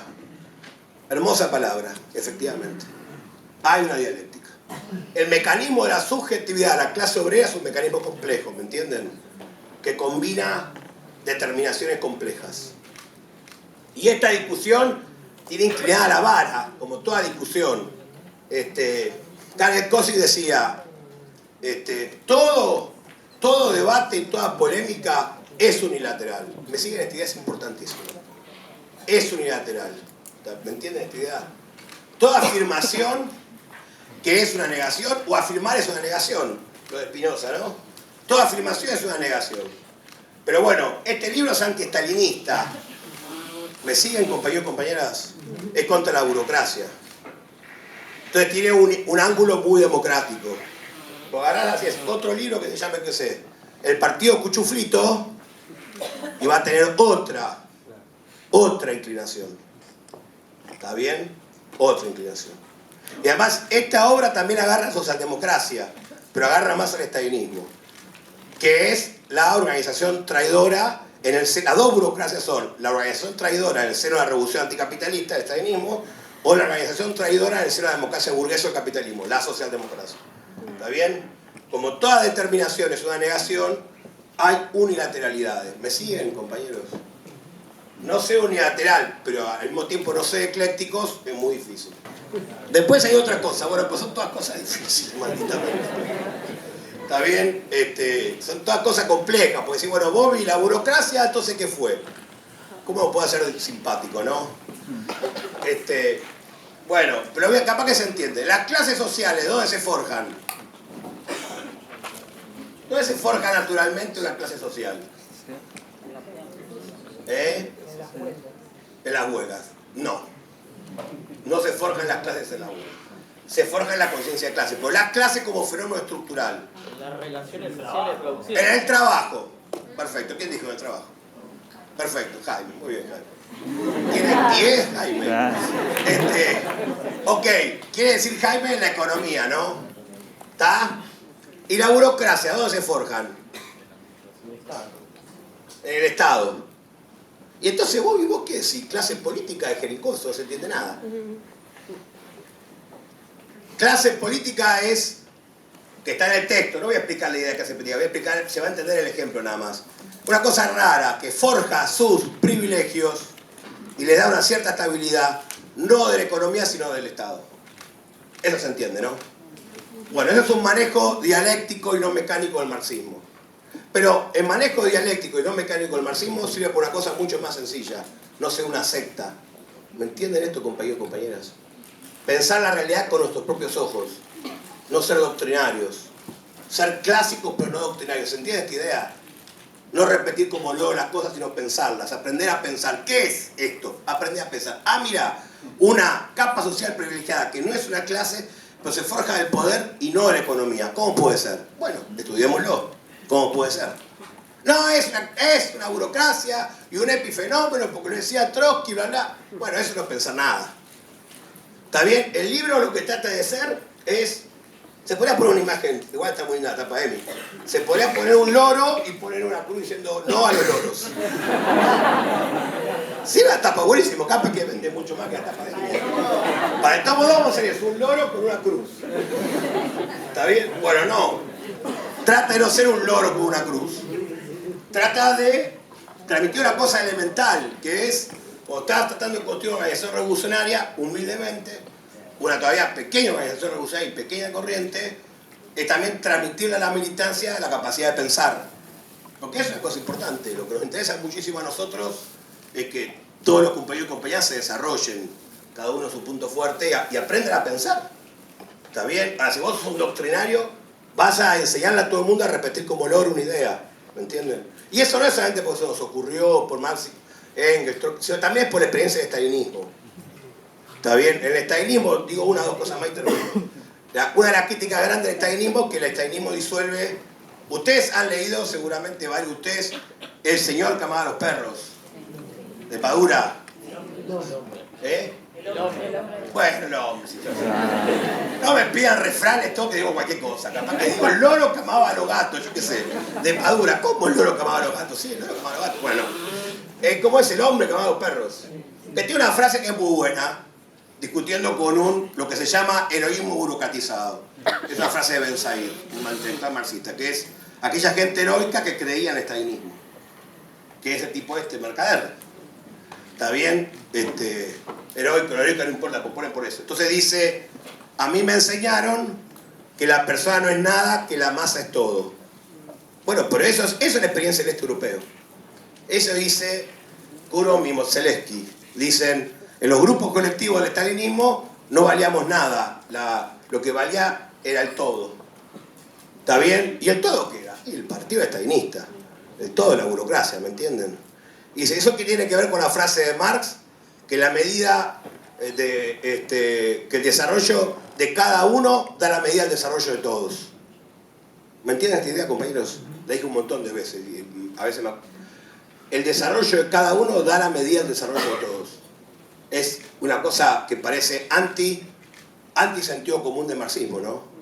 Porque al mismo tiempo la personalidad humana se forja en la acción colectiva. ¿Me siguen esta idea? Pero no disuelve la personalidad humana. No se disuelve la personalidad humana de cada militante en la acción colectiva. Se desarrolla.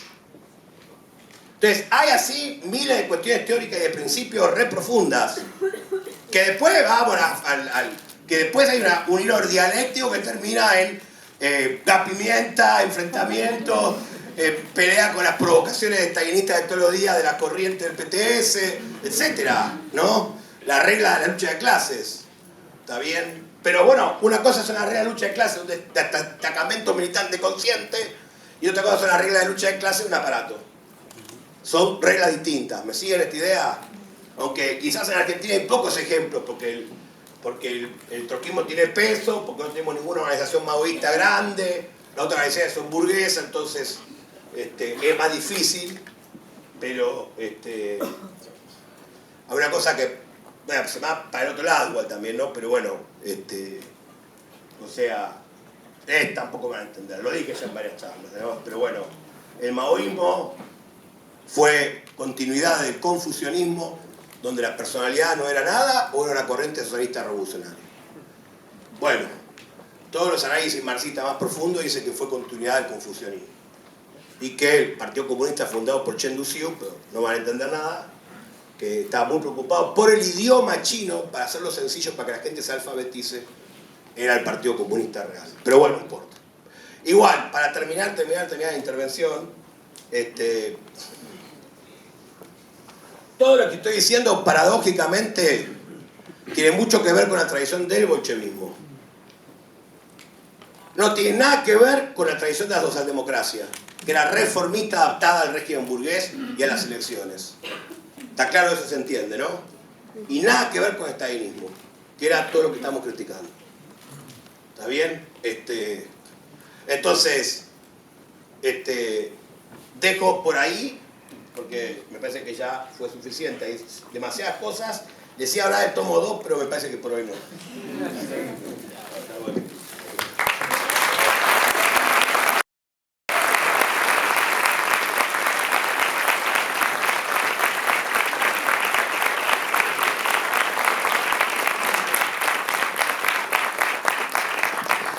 Bueno, compas, vamos a hacer una ronda de intervenciones y preguntas.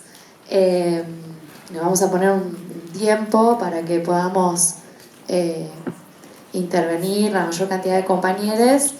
Así que bueno, está abierto el micrófono, les vamos a ir acercando. Ok, bueno, tuvo la verdad hermosa la intervención de Frank. Hay demasiadas cosas para responder todas, obvio, no hay manera. Por eso la idea es hacer grupos de estudio con el libro, grupos de lectura con el libro, ¿está bien? Cuando podamos retomar, no hacer escuelas. O sea, me voy a tener que detener en 2 o 3 cosas prácticas también, perdónenme, ¿no? Una idea importante en este caso es no hacer escuelas en el sentido de un resumen Leroux y un profesor que da la escuela. ¿Está bien? La idea es críticamente agarrar el libro con grupos de estudio, con un coordinador o coordinadora y estudiar el libro. ¿Está bien? Hacer eso como escuela de verano, ¿me siguen, no? Hacer esa idea para estudiar en profundidad el texto entero. ¿Está bien? Entonces, y para criticarlo también, etcétera, para aportar elaboración colectiva. Acá hay 2 o 3 cosas que quiero tomar de atrás para adelante, ¿no? Primero lo de Frank. Lo de Frank no se puede naturalizar, compañeros, porque estamos rodeados de corrientes que dicen que el debate de estalinismo tiene la menor importancia. Y eso es una cosa de dulce de leche y la pampa y las voladoras y las vacas. Sí, con las vacas no hace falta balance estalinismo. Y está bien, para plantar soja tampoco, ¿no? Obviamente que no.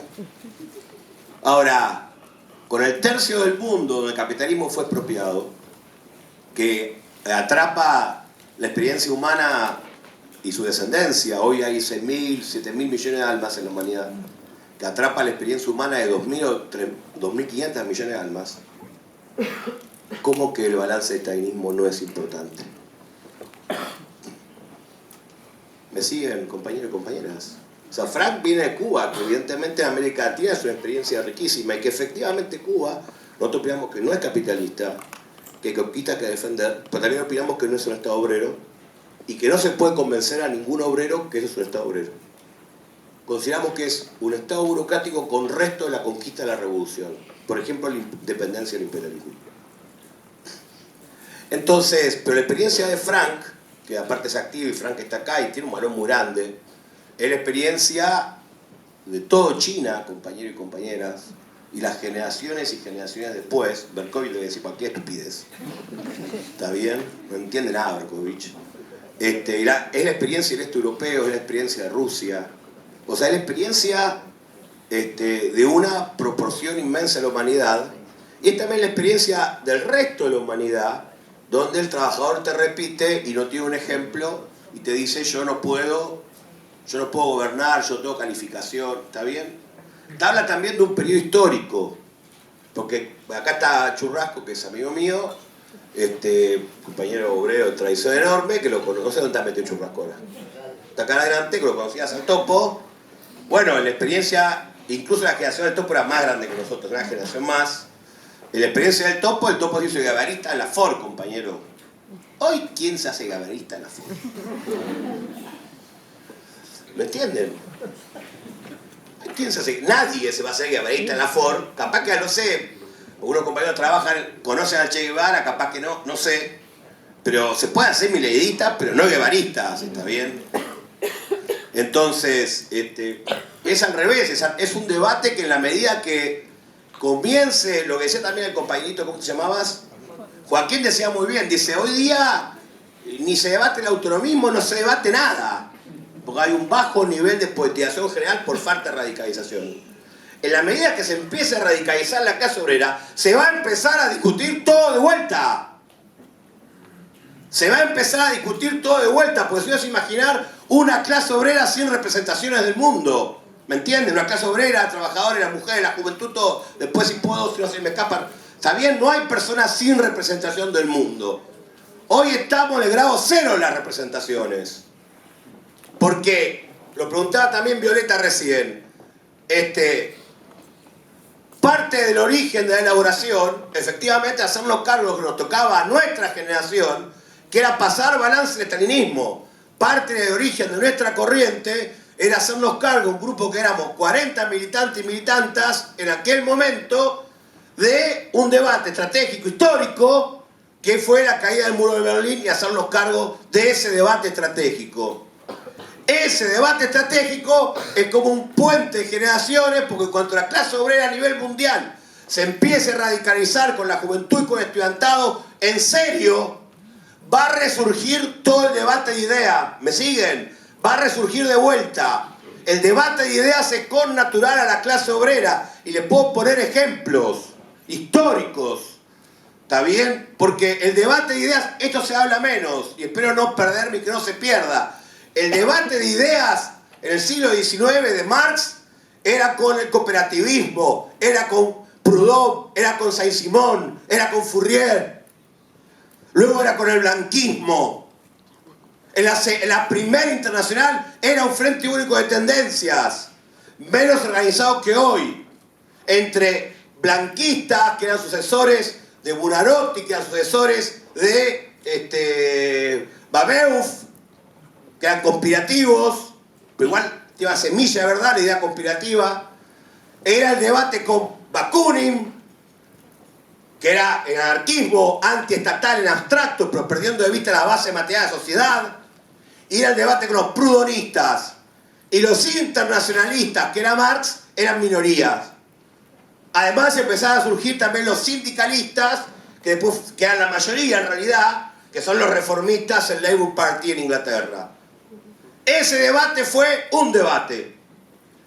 Cuando se muere Marx, sobrevive Engels, se funda la Segunda Internacional. Y en la Segunda Internacional, el marxismo mayoritario, fue mayoritario el marxismo, pero fue mayoritario el marxismo, el anarquismo quedó muy reducido, y fue mayoritario el marxismo de la Segunda Internacional, que era un marxismo evolucionista. Estaba muy influenciado por las ciencias naturales y por la teoría de la evolución, mecánicamente agarrado a Darwin por derecha.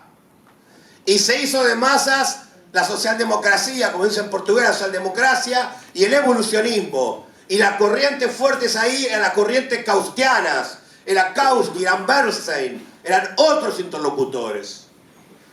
Y que también parecían abrevar el marxismo clásico, que era de Marx y Engels.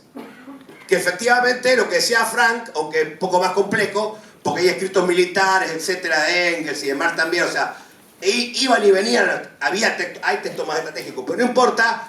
El marxismo revolucionario, nuestra tradición, surge como a la izquierda de la socialdemocracia.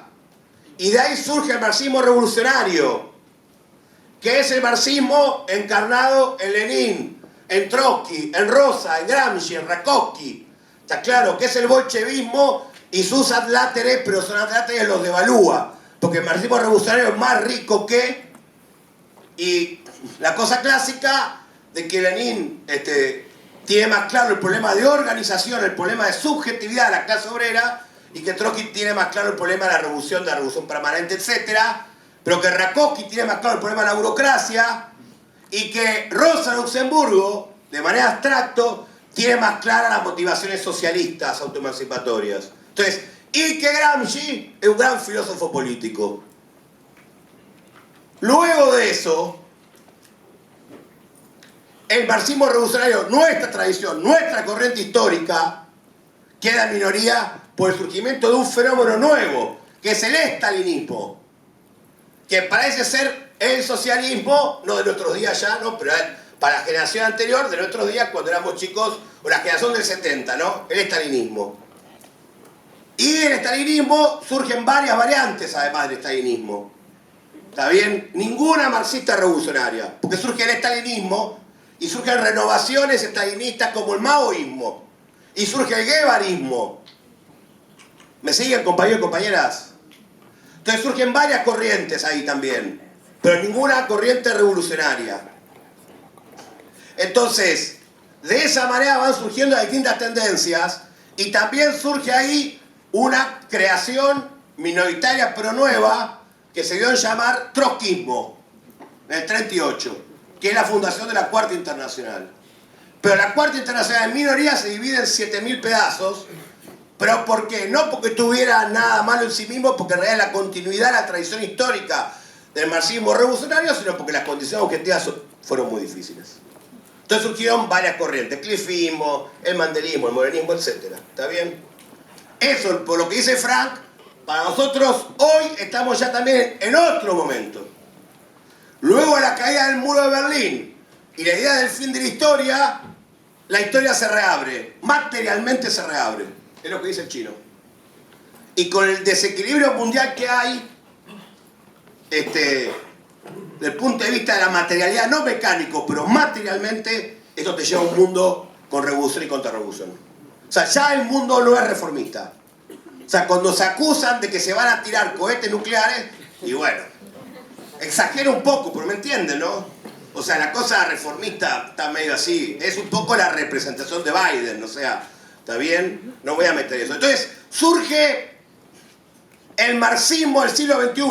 O sea, el marxismo no del siglo XXI, queda mal, porque aparte parece chavista, sino el marxismo en el siglo XXI. ¿Y qué tiene que hacer el marxismo del siglo XXI? Lo mismo que hizo Marx en lo que se llamaba un libro llamado La Sagrada Familia, que se llamaba Crítica de la Crítica Crítica. Pará, boludo. Crítica de la Crítica Crítica o La Sagrada Familia. Crítica de la Crítica Crítica. ¿Qué es lo que tratamos de hacer humildemente nosotros desde una corriente histórica, como decía correctamente el primo? Es hacer la crítica de la crítica crítica, que es poner en paralelo la realidad, la experiencia histórica, creo que lo decía Marx eso, toda la riqueza de la experiencia histórica, la realidad actual y toda la elaboración anterior. Hacemos la crítica para intentar aportarle la lucha de clases, ¿está bien? Una herramienta poderosa, digamos, que no tiene, porque ¿qué es lo que no se tiene? Lo que dice Frank, porque me sirve tener un punto de referencia. ¿Qué es lo que no se tiene en Cuba? Una síntesis, compañeros. No hay síntesis. Pero no en las masas que dicen, bueno, esto no entiendo nada, porque entre mi experiencia, los yanquis, pero también el castrismo, no entiendo nada. En comunistas, o sea, en un grupo de 30, 40 grandes, jóvenes compañeros que están presos incluso. ¿Qué opina comunista que es Cuba? Yo qué sé.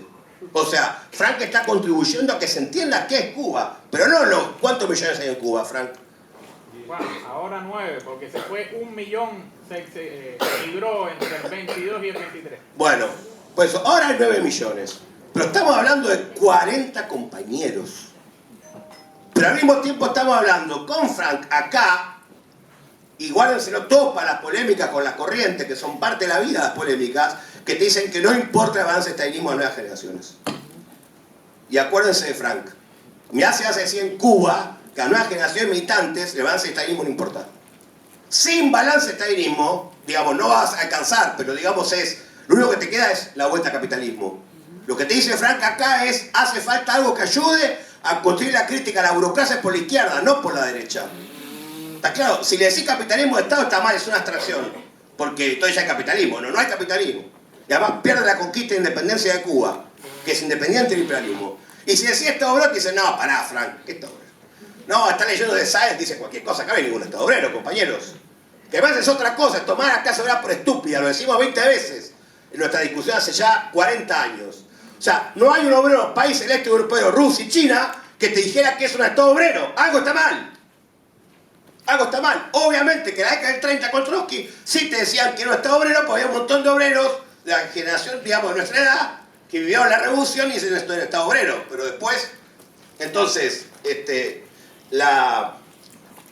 un poco tomando referencia a Frank, la pregunta del recorrido de Violeta es la pregunta de un grupo de jóvenes cuadros junto con otros cuadros con otra tradición que dijimos, acá hace falta construir una corriente, o sea, que aporte al marxismo, que le aporte al marxismo un intento de nueva síntesis, porque acá estamos sin síntesis, ¿se entiende esto?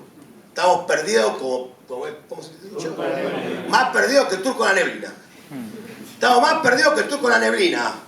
Entonces, ¿qué hacemos? Estás perdido como el turco en la neblina. ¿Qué haces? ¿No? O sea, no sé cómo se puede barrer la neblina debajo de la alfombra. ¿Ustedes saben cómo barrer la neblina? O sea, lo que haces es tratar de decir, bueno, ubicarte, está bien, y entender.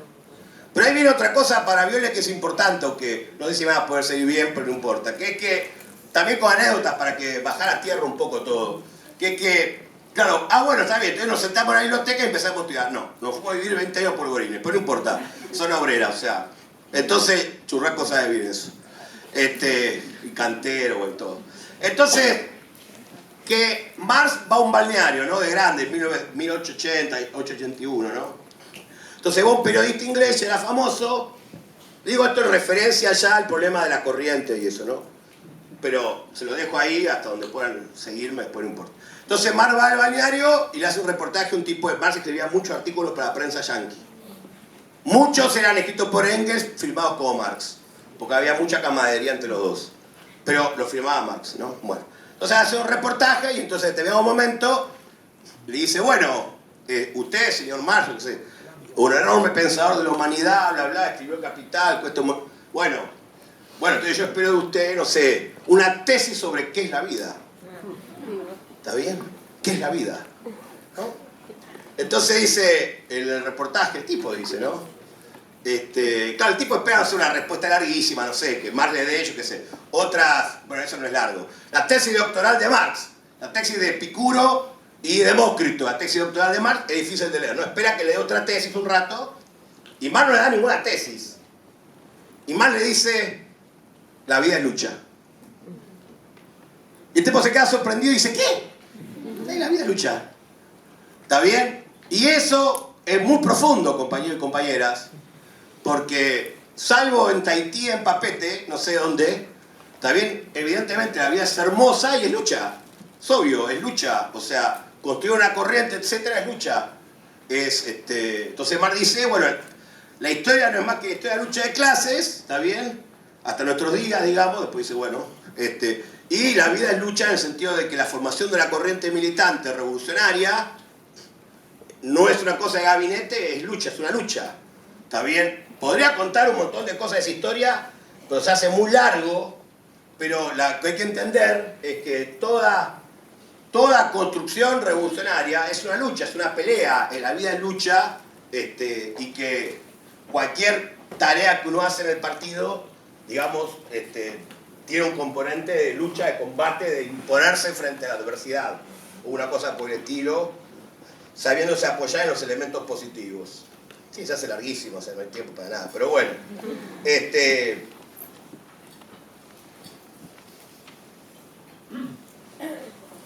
Acá, a ver,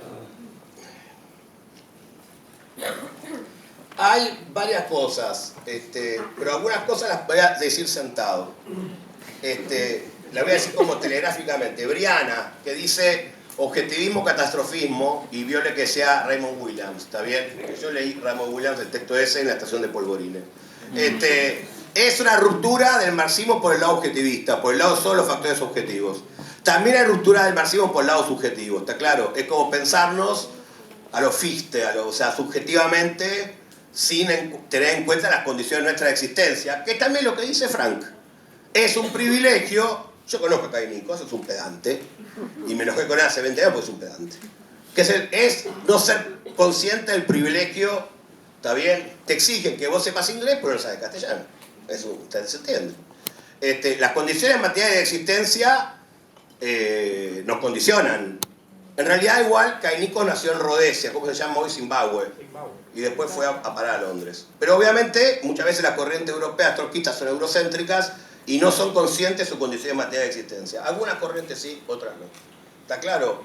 Al mismo tiempo, uno también es consciente de su condición en materia de existencia. Yo siento que este libro, esta obra, este aporte humilde, se puede escribir sobre todo por un gran conocimiento y una gran experiencia personal, siendo un pequeño burgués en la clase obrera. Pues si me decís, vos vas a escribir un libro sobre el capitalismo, nada. No se puede escribir un libro sobre el capitalismo en Argentina cuando el subte anda con 4 bueyes. O sea, en Buenos Aires, un libro sobre el capitalismo. ¿Puedes escribir un libro sobre las crisis del capitalismo, Marce? Sí. Pero un libro sobre una radiografía del capitalismo actual desde Buenos Aires. Compañero, vos te vas a San Pablo y Buenos Aires parece una ciudad de 1940. Es un desastre, ni nos damos cuenta. Ni nos damos cuenta, ¿se entiende? No nos damos cuenta, o sea, el vaciamiento de capitales, ¿está bien? Entonces, las condiciones en materia de existencia, para hacer una obra así en Argentina, sí, porque hay lucha de clases, porque hay tradición de la clase obrera, por 1000 razones, ¿está bien? Objetivas, que permiten una determinada subjetividad, permiten conclusiones. Y también por la experiencia, que no es mecánica, pero la experiencia de un partido que es muy juvenil, pero que tiene un afecto muy grande y una relación profunda de sensibilidad con la clase obrera. Tampoco se puede escribir esto sin haber, yo he sido una experiencia colectiva, sin haber militado con Churrasco, con Cantero, con el Topo. Con el Topo me decía lo siguiente, el Topo compañero que ya murió de mucho nivel. Me decía, Bobby, basta. La revolución rusa fue burguesa. No, Topo, pará, tampoco te vayas tan lejos. No, fue burguesa, Bobby, fue burguesa, fue la revolución burguesa. No sé si se acordaba Churrasco de eso. Yo decía, no, Topo, te estás yendo de mambo. O sea, ya fue la revolución burguesa, estaban los obreros, estaban los soviets, estaba Lenin Trotsky. No, hoy fue burguesa. Bueno, ¿está bien? Ahora, esa reflexión hacíamos, ¿te acordás, en la Casa del Indio? Un curso con el Estado de la Revolución. El Indio se hizo peronista, obvio, después yo qué sé, pues yo me rompí el dedo jugando al fútbol, etc. Bueno, el Estado de la Revolución con los obreros, claro, es una reflexión hecha con mucha experiencia colectiva y también individual en la clase obrera, ¿se entiende? Porque si vos hablás de la clase obrera y no conocés a la clase obrera, es jeringoso. Obviamente se conecta con una cosa que decía Marce, que es que la clase obrera es una clase universal, ¿está bien? Hay toda una reflexión que también está puesta en el libro, que la clase obrera, ¿cómo lo puedo decir de manera concreta? La clase obrera no es una clase, o sea, no es, la clase esclavista eran los esclavistas, tienen un interés particular de esclavitud. La clase, los señores feudales tienen un interés particular de tener su feudo. La clase burguesa tiene interés particular de la propiedad, ¿está claro? La clase obrera no tiene ningún interés particular, de generar una nueva explotación como tal. ¿Está bien? Marx es una clase con cadenas radicales que no tiene ningún interés particular, salvo interés universal, que es acabar con todo tipo de explotación y de opresión. No es una clase que emerge en la escena histórica para transformarse en clase histórica sobre la base de privilegio. Emerge como clase histórica, apuesta histórica, todavía no ha logrado serla, sobre la base de carecer de todo tipo de privilegios. Y eso también es una novedad histórica, ¿me entienden, compañeros y compañeras? Una cosa es emerger teniendo privilegios, lo que te da cultura, te da cosas, y otra cosa es un hecho fáctico, no un invento nuestro. La clase obrera carece de privilegios, ¿se entiende, compañeros? O sea, ¿cuáles son los privilegios? No tiene privilegios. Y está llamada a encabezar la emancipación humana, la emancipación de los trabajadores, etcétera, porque no hay otra, o sea, junto al movimiento mujer, etcétera, etcétera, etcétera, no hay otro sujeto de la emancipación porque no hay otro sujeto explotado. Eso capaz que es complejo, ¿está bien? Pero, o sea, es a mí una situación específica, ni me acuerdo por qué llegué acá. Ahora, ya sé que, no sé por dónde venía, pero no importa. Pero hay un problema siguiente, el siguiente. La clase obrera del poder tiene un problema. ¿Está bien? Que es que al no ser una clase con tradiciones de mando y dominio, puede ser sustituida por una burocracia. ¿Está bien? Que es el texto que se revoloteó pero no se dijo. Que es el texto de Rakowski, se llama Los peligros profesionales del poder. Que es largo para explicar ahora. ¿Lo explico? No lo explico, lo digo. Rakowski dice una diferenciación funcional, o sea, vos tenés que tener un funcionariado que dirija al Estado que se transforma en privilegio social. Ese texto es del 27, no sé si lo leíste, Frank, o no. Sí, lo leíste, perfecto. Pero es perfecta la explicación. ¿Está bien? Una clase que, al no tener tradiciones de mando y dominio, puede segregar fácilmente una burocracia que la reemplace. Y que esa burocracia que la reemplace, de una u otra forma, al estabilizar, entre comillas, sus privilegios, se transforma en una clase que se apropia de la riqueza social desde el Estado y no desde la economía. Eso lo tengo que explicar mejor, no hay tiempo. Es para grupo de estudio. ¿Está bien? Porque hay un problema que es el siguiente. No sé cómo explicárselos, pero lo voy a explicar más general. Marx separa muy bien lo que es revolución política y revolución social. Nosotros tendemos a decir revolución social porque se apropia la burguesía. ¿Está bien? ¿Me siguen esta idea? Síganme 2 o 3 días más y terminamos. Escuchen bien esto. Marx dice, la revolución política con un contenido social es una cosa coherente. La revolución social con un contenido político es una abstracción. La obra de la revolución política es la destrucción, acabar con el poder, acabar con el derecho anterior consagrado. Es como decirles, llevar otra clase al poder en la superestructura. La obra de la revolución social es la transformación social. Y la transformación social, la obra de la transformación social es acabar con la explotación o con la autoexplotación del trabajo. Pero para acabar con la explotación o la autoexplotación del trabajo hace falta transformar la economía, desarrollar las fuerzas productivas. Y no se acaba con la explotación al otro día de la revolución. ¿Me siguen? ¿Por qué? Porque la economía no se modifica con decretos o con actos políticos. Hay una frontera, también lo dice Nabil, en el tomo 5 de su obra Burocracia y Revolución. Hay una frontera entre economía y política. Aunque el Estado intervenga en la economía, son esferas de orden distinto. La revolución político-social, como acto político, acaba con el Estado burgués y establece una dictadura del proletariado. Pero la revolución en el terreno económico requiere una transformación económica, un crecimiento de las fuerzas productivas. Es otra esfera que requiere tiempo. Entonces, ¿qué es lo que hay primero antes de acabar con la explotación? Autoexplotación. Es crítica al programa de Gotha de Marx del año 70 y cuánto, 1870 y cuánto. 73, no me acuerdo cuánto. Entonces, es muy interesante esta diferenciación de Marx entre revolución político-social, para que se entienda mejor, y revolución social, está en sus textos de 1844. Y parte importantísima de la teoría del Estado y la teoría de la revolución en Marx está en el joven Marx. Y Marx, yo nunca escuché que dijera, me autocritico los textos del 43.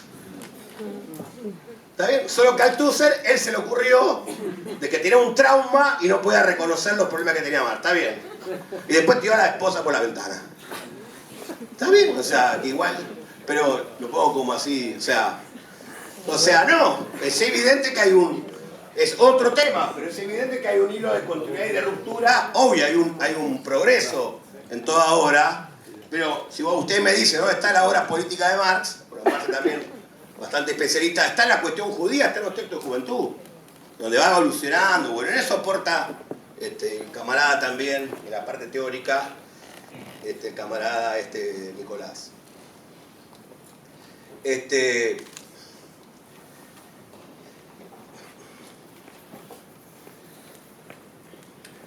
Ese tema, hay una pregunta conexa, no sé si estoy ordenado o no, pero bueno, que es cómo hizo la burocracia para frenar la creatividad de la clase obrera. O sea, el mecanismo de la revolución, voy a decirle dos mecanismos, porque no quiero que se me pierda. Bata preguntaba por el tema del partido, ¿está bien? El mecanismo de la revolución es muy complejo, ¿está bien? Es un mecanismo en el cual, lo voy a decir así muy duro, la vanguardia tiene que arrastrar a la retaguardia. O por lo menos lograr su anuencia pasiva. El mecanismo de la revolución, hay dos mecanismos que son distintos. El de la revolución y la transición son mecanismos relativamente distintos. En la revolución, si la vanguardia no arrastra a la retaguardia, no es revolución. Y para hacer de camión de remolque hace falta partido. ¿Se entiende? Y forjar al partido de destacamento de vanguardia. Y además, por supuesto, la revolución tiene que estar madurada, pero eso no me interesa decirlo ahora, sino que la violencia es la parte de la historia. Sin violencia no es revolución. Violencia de masa, ¿verdad? Pero sin violencia, sin sangre, no es revolución. Antes, durante o después hay violencia. Sin un partido leninista o bolchevique duro, no hay revolución. Porque la lucha de clase es muy dura. Y ahora más. O sea, ahora más. Si el partido tuviera influencia de masa, te empieza a agarrar tuviera influencia de masa y realmente pudiera conmover el cimiento del país, agarrate en las ralá, pobre en las ralá. Estamos en contra de su asesinato. O sea, les digo no tampoco para entender. O sea, ¿está bien? Porque ahí preguntan, va para todos modos, igual para la parte de esa, igual no soy especialista, pero haré lo que pueda. Toda la parte de las nuevas tecnologías y todo eso. Pero después de la revolución, además de que necesitas hacer la revolución mundial, necesitas arrastrar, comprometer más al resto de los compañeros y compañeras. Entonces hay un mecanismo, también tenés que ampliar, ¿está bien? No te alcanza con el partido jacobino después de la revolución. No te alcanza con la vanguardia. Pero también tienes el problema de los sin partido, que pueden ser buenos, pueden ser malos. Si la clase obrera no se politiza, es un lío. Ahí pueden leer la obra de Trotsky, Problema de la vida cotidiana. Entonces Trotsky empieza a inventar, bueno, reemplacemos los casamientos y los ritos de la iglesia por el cine, por esto, por lo otro, el lenguaje, de todo. 1924 es el texto, Problema de la vida cotidiana, hermoso. O sea, es la revolución viva, no te alcanza con la vanguardia, lo que decía Marx. ¿Me entienden esto, compañeros? No puedes seguir arrastrando. Igual, por supuesto, ¿qué es lo que desmoralizó a la clase obrera? Es sencillo igual, compañeros. También una discusión. ¿Qué es lo que desmoralizó a la clase obrera rusa en la revolución rusa revolucionaria? En el 23, la derrota de la revolución alemana. Eso fue, porque a ver, compañeros, ustedes, siempre yo digo una cosa que es tomado de Hegel en realidad, pero que es que las leyes son lo mismo en lo complejo que en lo simple. En lo complejo que en lo simple. Y así como Hegel dice, lo universal está en lo particular. ¿Está bien? ¿Qué es? A ver, es una. Si a Fate le va bien, Firestone y Pirelli se entusiasma y le va bien. Si a Fate le va mal, se bajonean. O sea, ¿me entienden, compañeros y compañeras? O sea, si te va bien, hay lucha y todo eso, hay un ambiente de se puede. Cuando te va mal, no se puede hacer nada. O sea, las leyes que rigen la lucha de clases no son extrínsecas a la lucha de clase cotidiana. Son las mismas leyes, solo que tienen una amplitud universal distinta. En ese sentido, sí se puede escribir obras, aunque estemos en condiciones no revolucionarias todavía en general, por lo que decía el primo. ¿Me siguen, compañeros y compañeras? Las leyes son las mismas. No son otras leyes. Amén de que está muy bien lo que dice Marce, pero no voy a meterme ahí, de que evidentemente las leyes sociales no tienen la misma rigidez que las leyes naturales, que las leyes naturales las podemos, también las sociedades también. Engels dice, podemos manejar, controlar las leyes de la naturaleza conociéndolas, ¿no? Si las conoces, las podés manejar, pero no las podés cambiar, ¿está bien? Las leyes sociales también las podés manejar conociéndolas, pero sí las podés cambiar, ¿me entienden esto? La planificación obrera y socialista como hecho consciente sustituye la espontaneidad del mercado, es otra ley. Pero tiene que ser, es lo que decía Marce bien, tiene que ser hecha por la clase obrera. Bueno, entonces, ahí, sí, me quedan también. Ahí también igual es interesante, por eso estamos en un conversatorio teórico, porque el concepto mismo de ley tiene un montón de matices. ¿Me entienden? Esto se entiende sencillo. Vos hablas de una ley social, ley natural, ¿está bien? Tampoco es que hay una frontera mortal entre ley natural y ley social, también sería un error. Hay ámbitos de actuación y esferas, etcétera, pero nosotros hacemos, también es parte del pensamiento ecológico moderno. En eso no somos marxistas occidentales, no somos lukácsianos, no opinamos como Lukács de que la ley de la naturaleza y la ley de la sociedad están completamente separadas. No, está mal eso. Porque detrás de cada uno de nosotros hay una totalidad, una complejidad que va de psicología hasta la biología. Y que yo sepa, todos estamos con la cabeza puesta, ¿no? O sea, no sé, me los pies de la cabeza, si me cortan la cabeza, vamos a probar, como Houdini, ¿está bien? Y lo separamos. La parte social sería la cabeza, bueno, entonces está bien así, con la parte natural. Y después le cortamos la panza, bueno, no funciona así, o sea, somos una totalidad.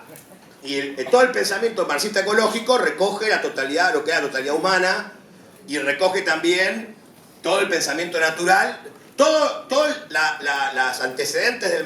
Hay como dos antecedentes filosóficos, aunque yo no soy especializado en filosofía, pero tuve que poner a estudiar cada vez más filosofía para entender las cosas de la revolución y la transición. Que hay una tradición que viene de los griegos, que viene tanto del pensamiento materialista, de los presocráticos, como del pensamiento dialéctico de Heráclito, ¿no? El pensamiento de nadie se baña dos veces en el mismo río, ¿está bien? O los presocráticos.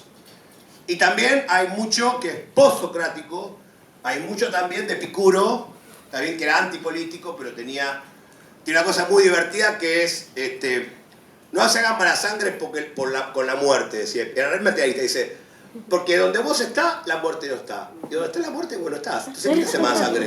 Tomaste un vino, yo qué sé, yo tomo vino. Pero, o sea, es re materialista, o sea, donde la muerte está, vos no está, no está. Y entonces, ¿qué te calentás? Y donde vos estás, no está la muerte, entonces ya está. Se le perdió un poco la enfermedad, que es una cosa medio... Pero bueno, era muy simpático y muy profundo Epicuro. Pero bueno, igual... porque hay, como también en el terreno teórico, hay una doble revalorización del pensamiento marxista en terreno filosófico, que es una doble arremetida, por un lado por la cuestión ecológica del materialismo, y por otro lado por la cuestión, eso más nosotros, la segunda parte, por la cuestión de la revolución en el siglo XXI, la dialéctica, ¿no? Que se vuelven a como unir. El marxismo occidental las dividió. El marxismo occidental es... bueno, o sea, Perry Anderson, etcétera, o sea, Althusser, gente que aparte igual me gusta a mí, los italianos, ¿cómo se llaman? Que usted en el libro mucho, Coletti, en fin, ¿no? Pero ahí lo que es importante, así teóricamente, es que era muy difícil pensar estos problemas, yo sea un aprendiz, digamos, sin pensar en los problemas, digamos, de segundo piso de la filosofía, o sea, te obligó, entonces también... Y también otra cosa importante, que es que la discusión del stalinismo obligó a ir a Marx también, porque era toda una discusión que se perdía el perro en la cola, que Trotsky dijo esto, pero acá dijo esto, pero acá dijo esto, pero acá dijo Lenin.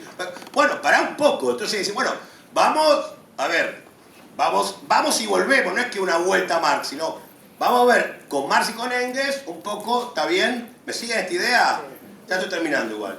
Por ejemplo, Rakowski tenía 10 años más que Trotsky y Trotsky le dice, Lev Davidovich, dice, no se dedique solo a los temas del día, dedícase también a temas más de fondo, para sacarse de encima la obsesión de los mal que nos están tratando. Y Rakowski sí se nota mucho de que tiene muy leído a Marx y Engels, más que Trotsky. Igual Trotsky, como es un señor inglés con un sombrero, no cita a nadie, cita nada más que a él. San Trotsky, ¿no? Cosa que no es lo común. Lenin citaba todo el tiempo a Marx y Engels. Entonces, bueno, igual Trotsky era re profundo, pero Lenin era súper profundo. Y Rakowski también cita a Marx todo el tiempo, ¿no? Entonces, igual me gusta más el estilo de Lenin y de Rakowski que el de Trotsky. Pero bueno, dejemos ahí, porque ya casi que...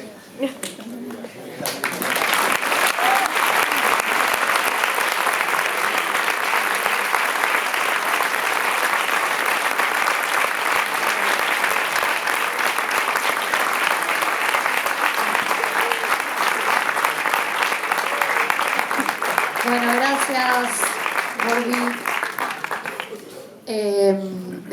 Muchas gracias por compartir todas estas elaboraciones con todos nosotros. La verdad que realmente es una herramienta de formación invaluable esta obra.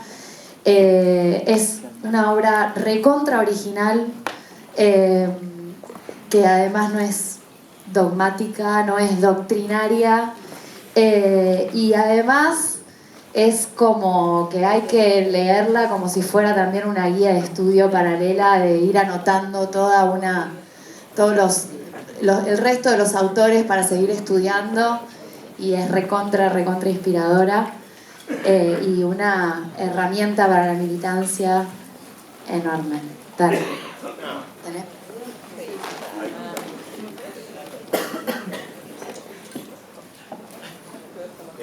Hola. No. ¿Bienvenido? ¿Se escucha?